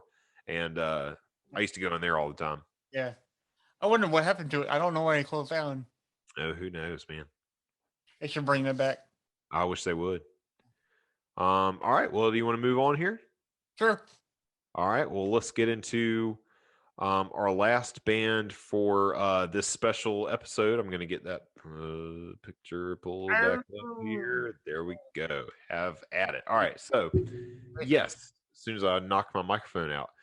So yeah, man, let's talk about Slipknot for a minute. God, one of my favorite bands ever. I don't have a problem admitting that to people. I don't think that they should get as much crap as they do. I think they're a wonderful band. They might be a little frightening looking, but hey, they're a great band nonetheless. So, Slipknot is an American heavy metal band formed in Des Moines, Iowa in 1995 by percussionist Sean. What was the proper way to say his last name again? Cran. Cran. Drummer Joey Jordison and bassist Paul Gray. RIP to both of those gentlemen there. After several lineup changes in its early years, the band settled on 9 members for more than a decade. Crayon, Joey Jordison, Gray, Craig Jones, Mick Thompson, Corey Taylor, Sid Wilson, Chris Fiend, and Jim Root. Unfortunately, Paul Gray died on May 24th of 2010 and was replaced during the 2011 to 2014 years by guitarist Donnie Steele. Joy Jordison himself was dismissed from the band on December 12th of 2013. Steele left during the recording sessions for 5, The Gray Chapter. The band found replacements in Alessandro Venturella on bass and Jay Weinberg on the drums. We'll get to Jay Weinberg later. After the departure of Joey Jordison, as of December of 2013, the only founding member in the current lineup is percussionist Cran. Sean Cran's the only clown. He's the only one left of that original lineup. Thane was also dismissed from the band in March of 2019 prior to the writing of We Are Not Your Kind. Slipknot is well known for its attention-grabbing image, aggressive style of music, and energetic and chaotic live shows. I can attest to that. I saw them at Carolina Rebellion one time, and it was nuts. The band rapidly rose to fame during the release of their eponymous debut album in 1999. Infamous. Yeah, the 2001 follow-up album, Iowa, although darker in tone, made the band more popular. After a brief hiatus, Slipknot returned in 2004 with Volume 3, The Subliminal Verses. That's my personal favorite of all their releases. So before going on another hiatus and returning in 2008 with its 4th album, All Hope Is Gone, which debuted at #1 on the Billboard 200 chart. After another long hiatus, Slipknot released its 5th studio album, 5, The Gray Chapter, in 2014. Their 6th studio album, We Are Not Your Kind, was released on August 9th of 2019. The band has released 2 live albums entitled 9.0 Live and Days of the Gusano Live in Mexico, a compilation album titled Antennas to Hell, and 5 live DVDs. The band has sold 30 million records worldwide. Slipknot is considered a nu metal band. I don't like to consider them a nu metal band. It's just me. But they came out in that era. I mean, it's cool. But if you listen to, the self-titled in 1999 and compare it to other nu metal bands, I mean, they were not nu metal. The band members prefer to distance themselves musically from other nu metal bands such as Korn and Limp Bizkit. Slipknot describes its sound as metal. Just metal. In regards the link to nu metal as coincidental and a result of nu metal's emergence being concurrent with that of Slipknot. There you go. The band's sound typically features a heavily down-tuned guitar setup, a large percussive section, sampling, keyboards, and DJing / turntablism. Using a variety of that is why they got grouped into the nu metal thing. It's because they had one DJ, they had one guy on the turntables, and they were automatically a nu metal band. That was just not the case. Wow. Using a variety of vocal styles, the music typically featured growled vocals, screaming, backing vocals, as well as melodic singing. The band has continually experimented with its sound, most notably developing tracks led by acoustic guitars and melodic singing that first appeared on Volume 3, The Subliminal Verses. I think that's why that's my favorite album. It's just very all over the place, right? Yeah. But yeah, Slipknot's lyrics are generally very aggressive. They sometimes include profanity while exploring themes such as darkness, nihilism, anger, disaffection, love, misanthropy, and psychosis. They often draw upon topics including music industry, politics, personal strife, and reflection, among others. Rick Anderson of AllMusic said, "Those lyrics are discernible. Those lyrics that are discernible are not generally quotable on a family website." On Volume 3, Taylor deliberately avoided using profanity in response to claims that he relied on it. And I never thought about that until the other day. And I went back and listened to Volume 3 in its entirety. And I was like, yeah, he doesn't cuss on this thing like at all.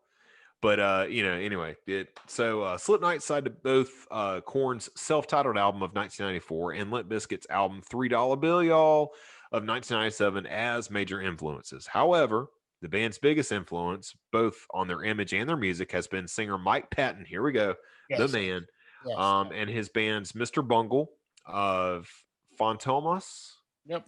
and Faith No More. Dude, I freaking love Faith No More. Roll it up. Yeah. That's right. You like Mr. Bungle, don't you? I, to be honest with you, I don't really listen to them because Okay. yeah.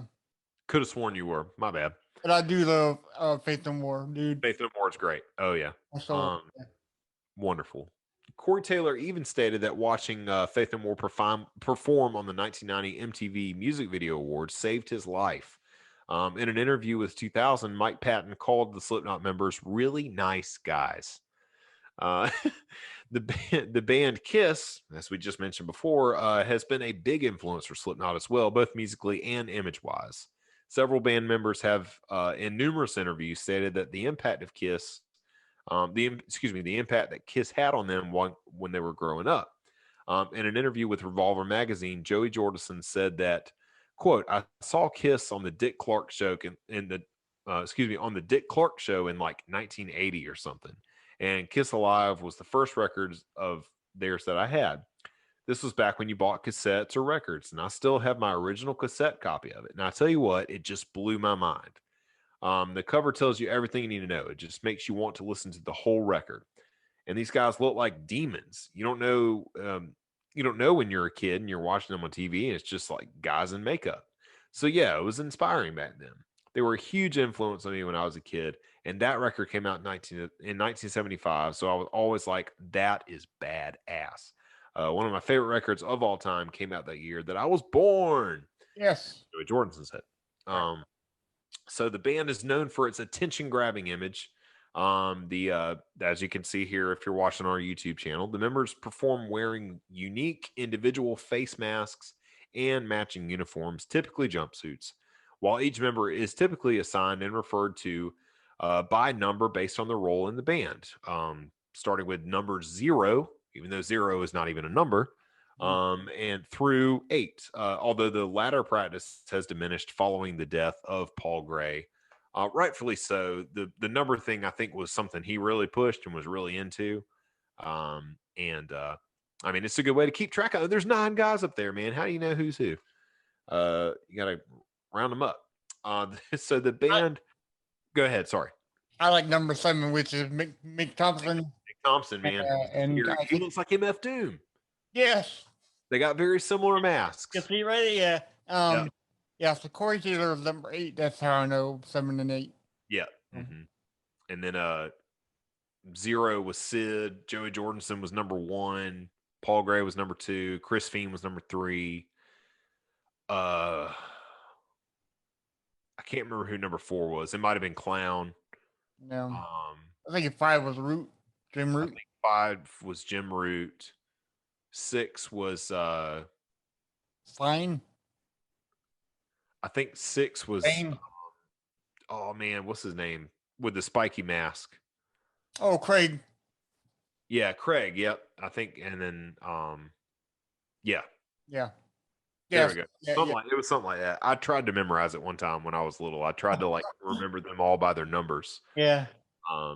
Anyway, the band has said that the idea of wearing masks stemmed from a clown mask that Cran took to rehearsals when the band first started. Cran later became known for his clown mask, adopting the pseudonym Sean the Clown. The concept developed, and then by the late 1997, the band decided that every band member would wear a unique mask and matching jumpsuit.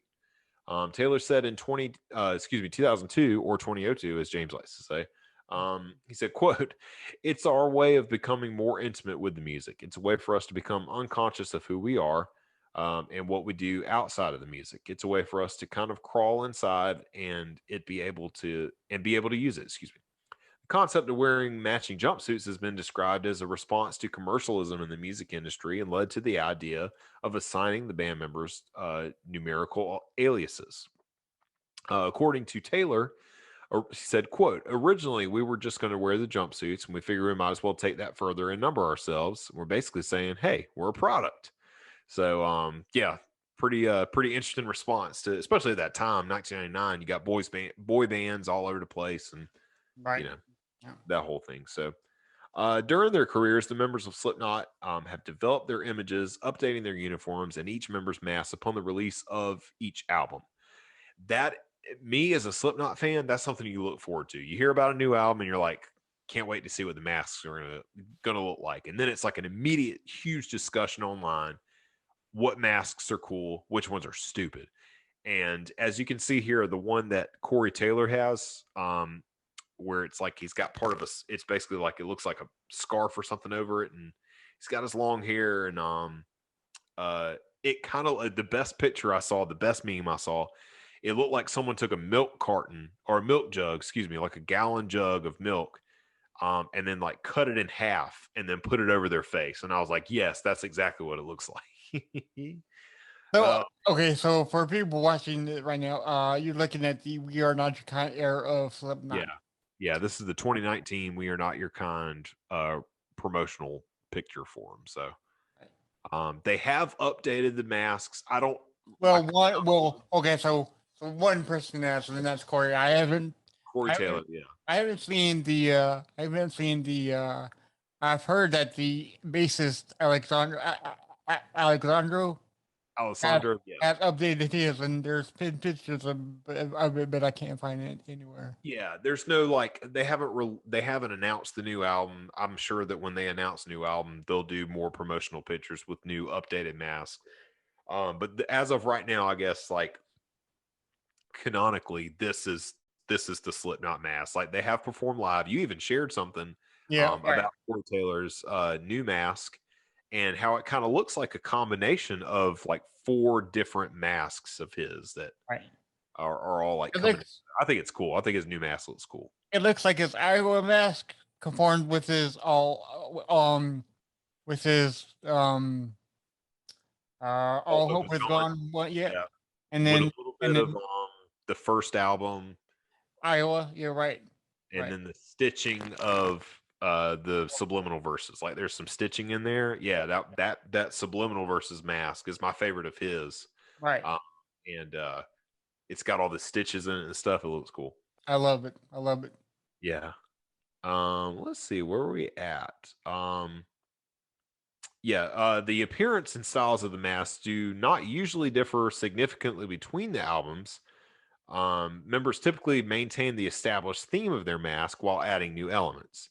Jordison, in an interview in 2004, said that the masks are updated to show growth within each individual. Slipknot's members have worn special masks for specific occasions, most notably for their music video and live performances of Vermilion in 2004 and 2005 when they wore life masks made from casts of their own faces. I thought that was really cool. I remember Yeah. seeing that.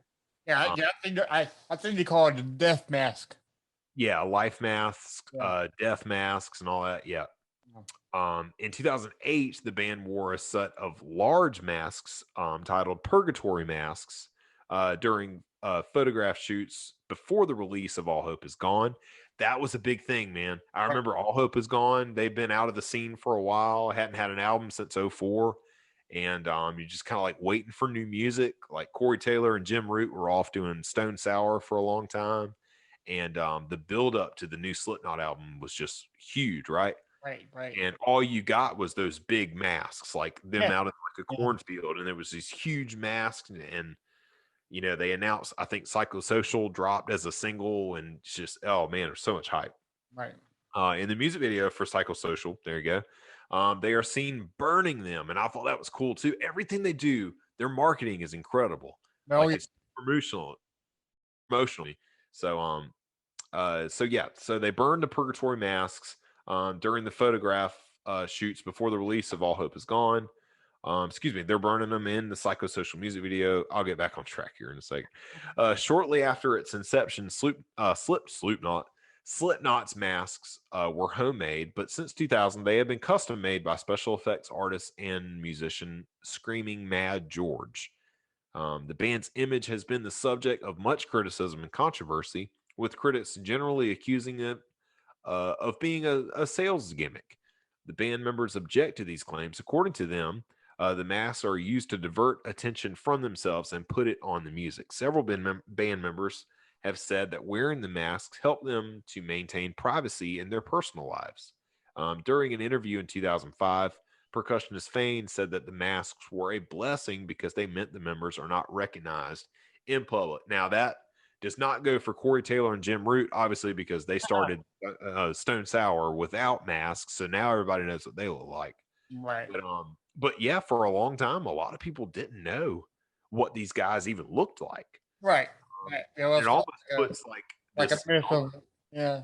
it makes them feel like they're almost like a myth, right? Like it creates this cool mythos surrounding the guys. Ooh, what do they look like? Right. Like if I saw them in public, I wouldn't know it was them. Right.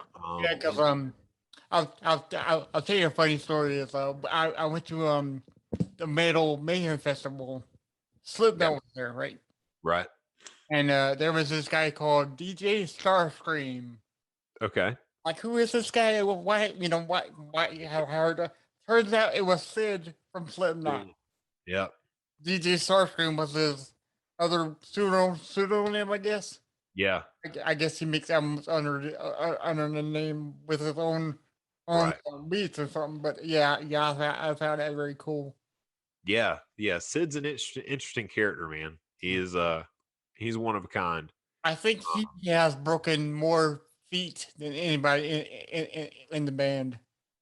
So as far as live performances go, yeah, they're very energetic people. And then people like Sid, who are so very energetic, he likes to jump on anything and everything he can get his hands on. Yeah. I think Corey said it's not a true Slipknot tour if Sid doesn't break his legs. Yeah, it sounds about right. Which is true because every tour he finds something to. Yeah, and I'm sure he gets bored. Like, I mean, he's the DJ in the group, so I mean, all right. So, backstory: if you're not familiar with like how Slipknot works, okay, so they've got Corey Taylor on the vocals, you got Jim Root and Mick Thompson on guitars. Now you have Alessandro on bass. It was Paul Gray, and then you got Joey Jordanson / Jay Weinberg, who were the drummers. Okay. So then you also had two percussionists, Chris Fane, and now replaced by Tortilla Man. We'll get to Tortilla Man later. And then you had Sean Clown Cran, another percussionist. So they played snare drums. They had like big marching stuff that they would play. They played the trash can. Or no, it's more like a keg, I think, especially for Duality. Like they hit these giant kegs with baseball bats, and it's very noticeable in the song.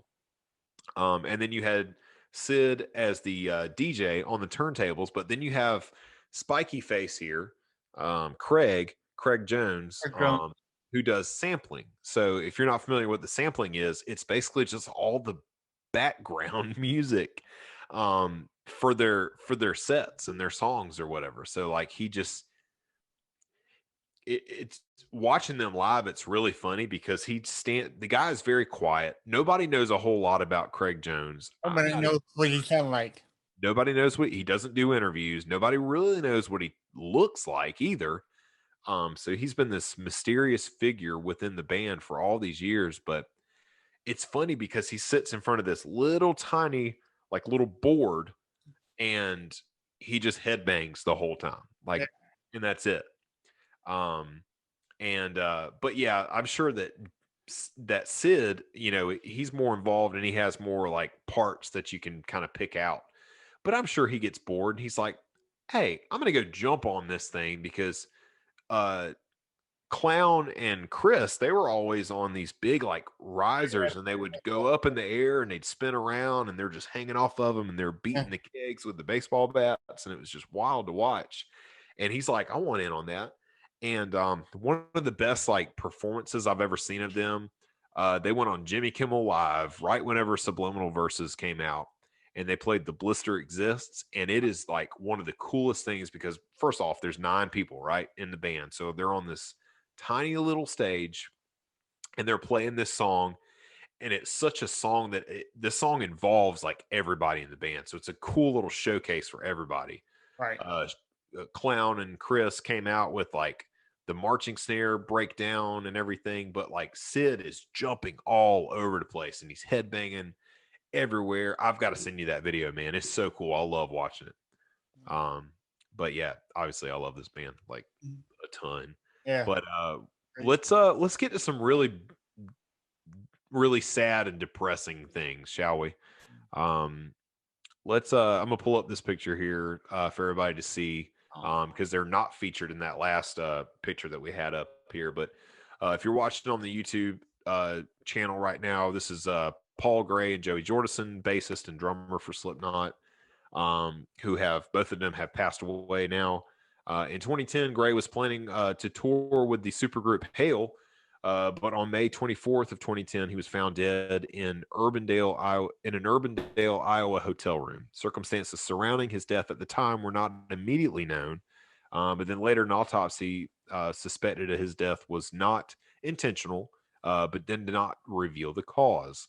The day after his death, the remaining 8 members of the band held a live, unmasked press conference alongside Gray's widow and brother. I remember watching that. It really, really bummed me out. On June 21st, the cause of death was confirmed that it was an accidental overdose of morphine and synthetic morphine substitute fentanyl. So RIP to Paul Gray. And unfortunately, later on, and we'll get to we'll go ahead and jump into it now. So in 2016, Joey Jordison talked about his suffering of acute transverse myelitis. Yeah.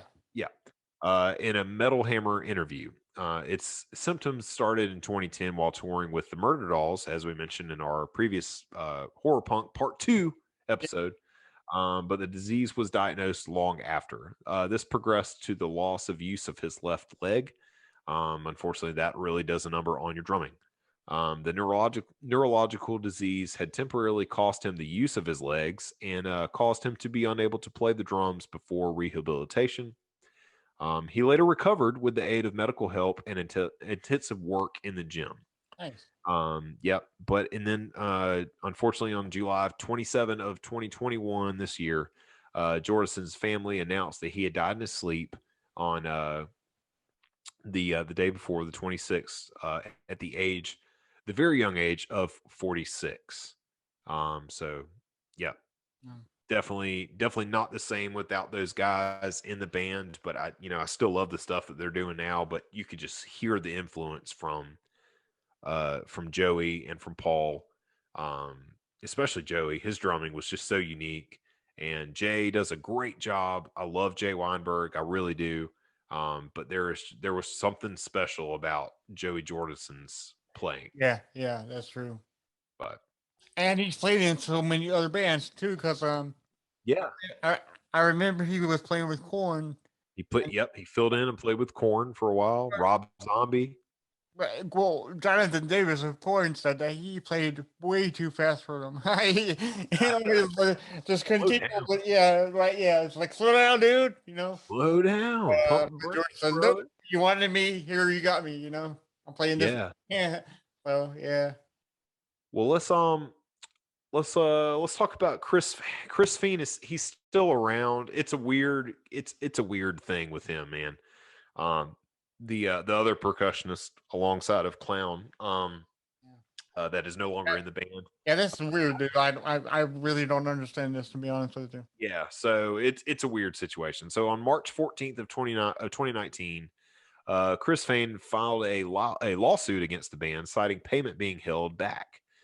Fain specifically accused Corey Taylor and Sean Crahan for what he felt was questionable business dealings. On March 18th of 2019, Fain officially split with Slipknot following his lawsuit. However, a few days later, the message was removed from the website, and according to Fain's lawyer, the percussionist's employment status with the band had not changed since his initial filing. So, money problems. He was like, I want some money. Y'all hold my money back. And everybody else was like, dude, you're crazy. And then a few days later, he's out of the band. So, short and sweet. I don't know what he's doing now. I don't think he really is doing anything. I haven't really heard about any other projects that he's involved with. And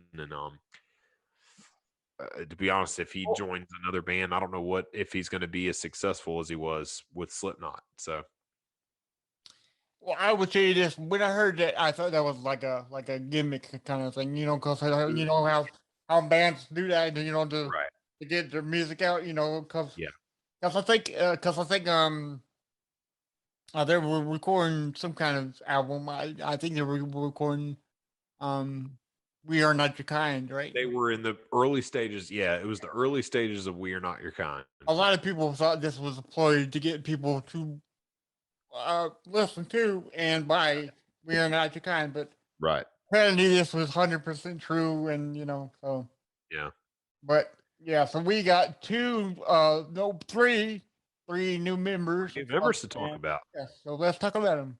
Yeah. So let's start out here with Alessandro Ventruella.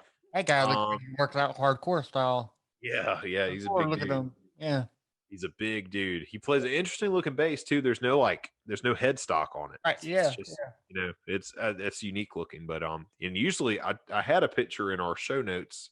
I couldn't find the same one for some reason that I put in our show notes that we're reading off of. Right.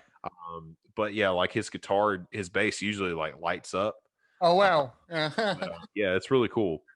And I think it like matches his mask sometimes too. That he like it'll like the bass will Right light over. up with his mask at the same time. Interesting. Oh, But anyway, so yeah, Alessandro Ventrella is a British musician who currently is the bass player for Slipknot.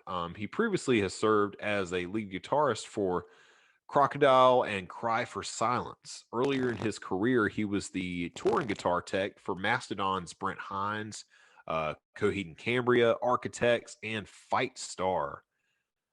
So he's one of the new additions to the band. Yeah, he's cool looking, man. I wouldn't mess with him.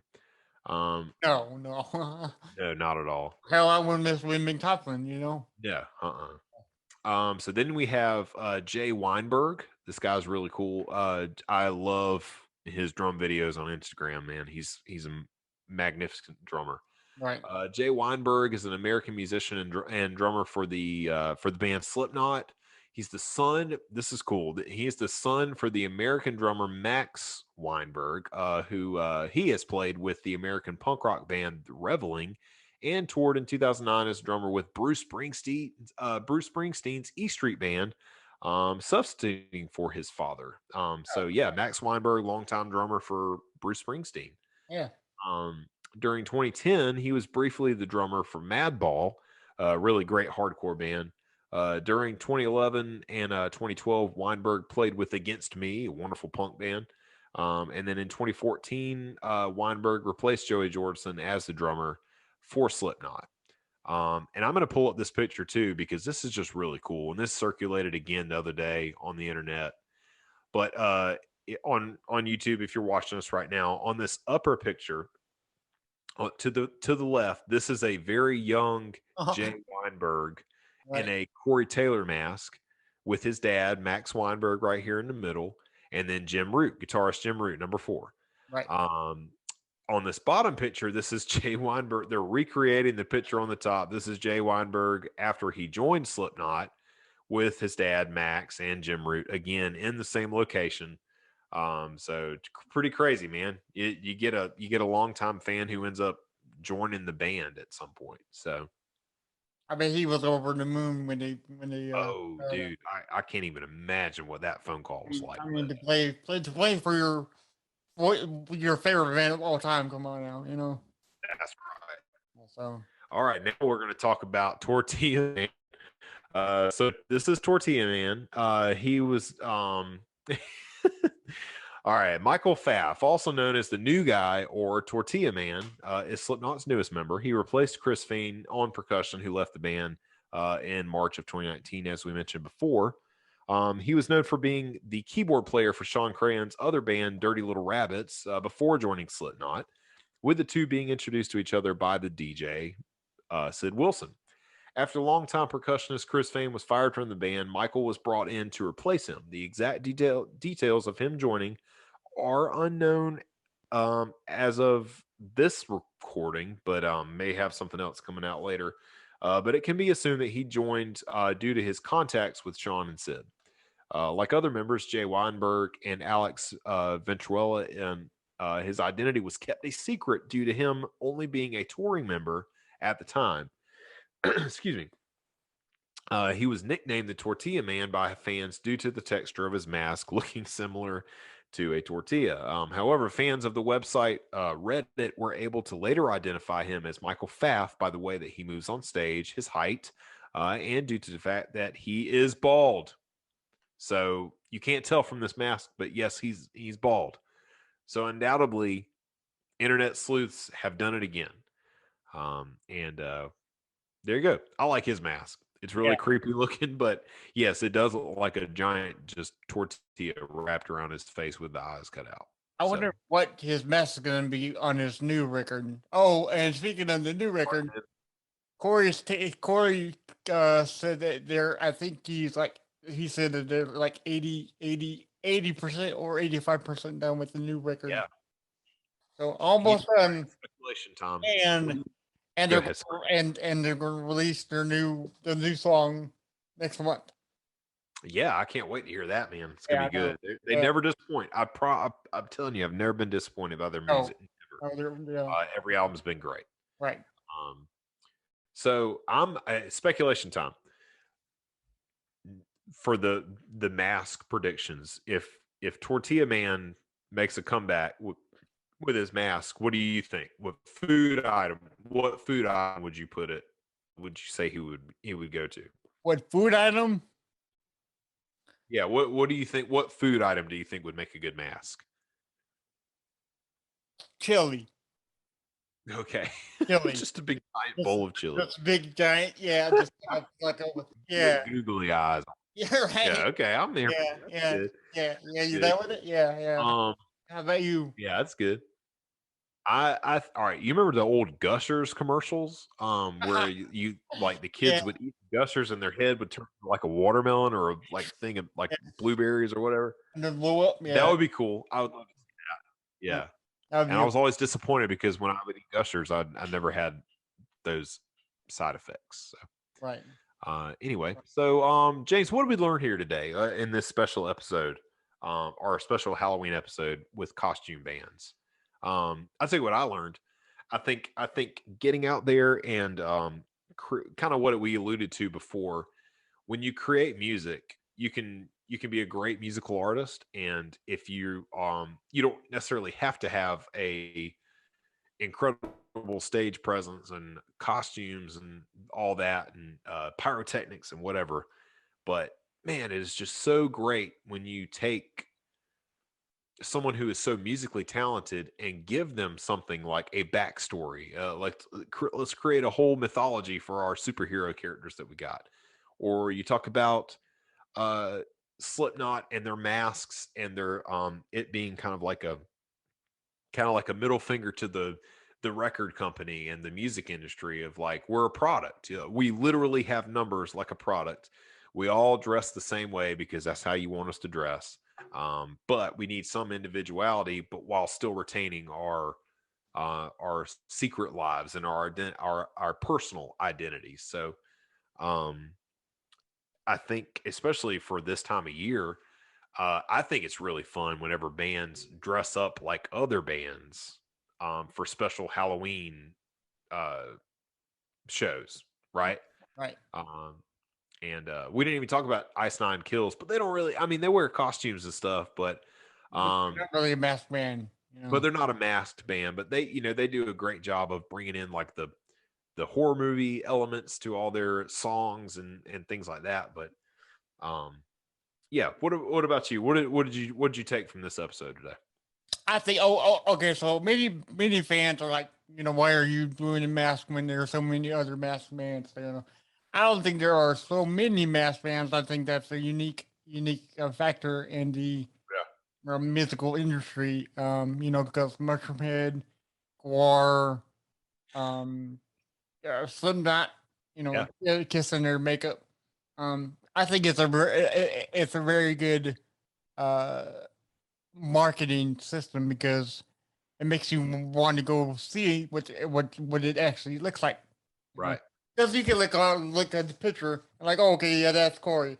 Yeah. But actually seeing him live, it's another factor. It's like, oh my God, there he is. It makes the live show so much more fun. It does, it does. Yeah. So that's what I got from it. Cool. Yeah. So Well, awesome. Cool. That was our costumed bands episode for this Halloween episode for the month of October, spooky October. But why don't we do a mental health minute real quick before we wrap the show up? Are Cool. you good with that? you got it. Yep. Yes, sir. So here's a quote from Martin Luther King Jr. You don't have to see the whole staircase, just take the first step.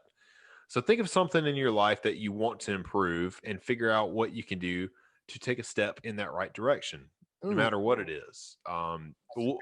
What is something, for example, James, what is something about yourself that you wish you could be better at? Better. I'll give you my example. Okay. What do you think of that? Okay. I wish that I could improve my ability to be able to use like tools and things like that. We're talking about renovating our kitchen here pretty soon and maybe doing the floors ourselves. I'm not a very handy guy. I promise you I'm not. And Allie is way better at that stuff than I am. 100%. And it's just like, yes, knock yourself out because I'm not good with my hands like that. But that's something I wish I could improve on because I want to I'm good at painting. I like to paint. If we're gonna renovate a room, like I'm like, dude, I'll sit here and I'll paint all night long, and I have. But as far as like using the tools and things like that, like I'm not good at that, but I want to improve on that. So maybe when we do this flooring thing, which we talked about it today, and I was kind of like, oh man, I'm so not good with this kind of stuff.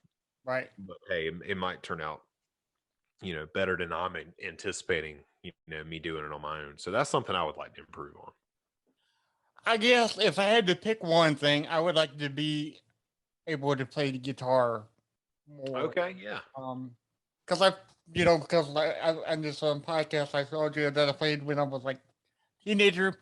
I haven't really picked it back up, so I don't know how good I am anymore. Yeah.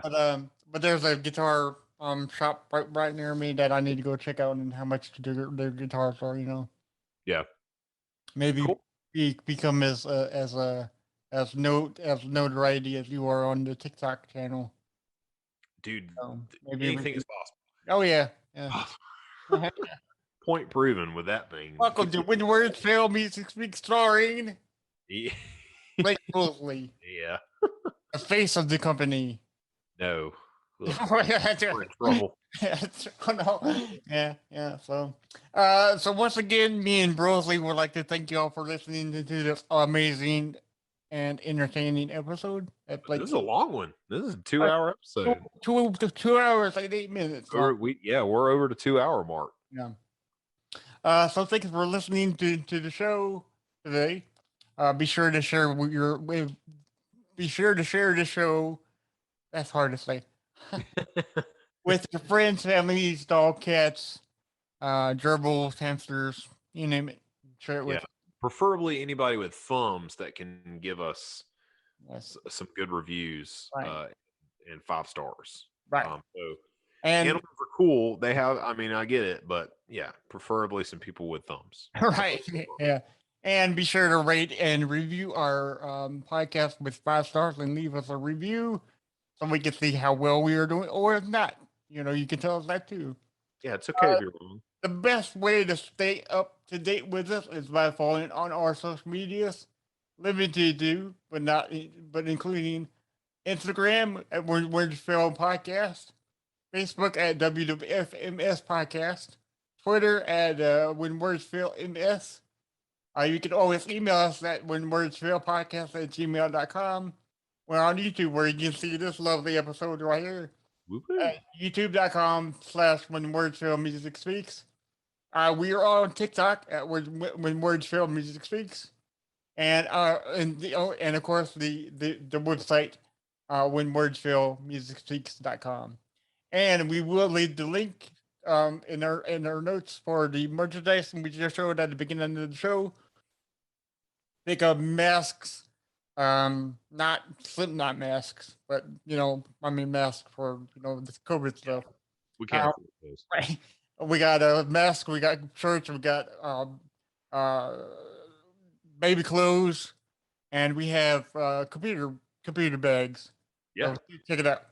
Where can the lovely people find you, Mr. Brosley? Well, before we get to me, we've actually got 2 reviews that we can read too, James, of people that have left us some reviews, because we'll do that. We'll read your reviews right here on the show, whether they're good or they're bad. But we've got no bad reviews though, so that's awesome. So we got one here from Toy Person. Gave us 5 stars and said, "Great podcast. I love what James is doing. Only what you're doing. He hates what I'm doing. And music has helped me so much emotionally. It's lovely to have the healing aspect of music highlight. Great job. Thank you, Toy Person. I will do better." I don't. I don't think that's a slight to you. So He don't. loves what you're doing, just what you're. Okay. And then there's Yaltieri. Yaltieri, sure.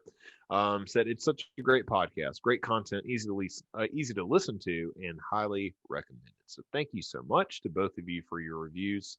But yes, on my social media, you can find me on the Instagram and Twitter at Blake_Mosley, Moseley.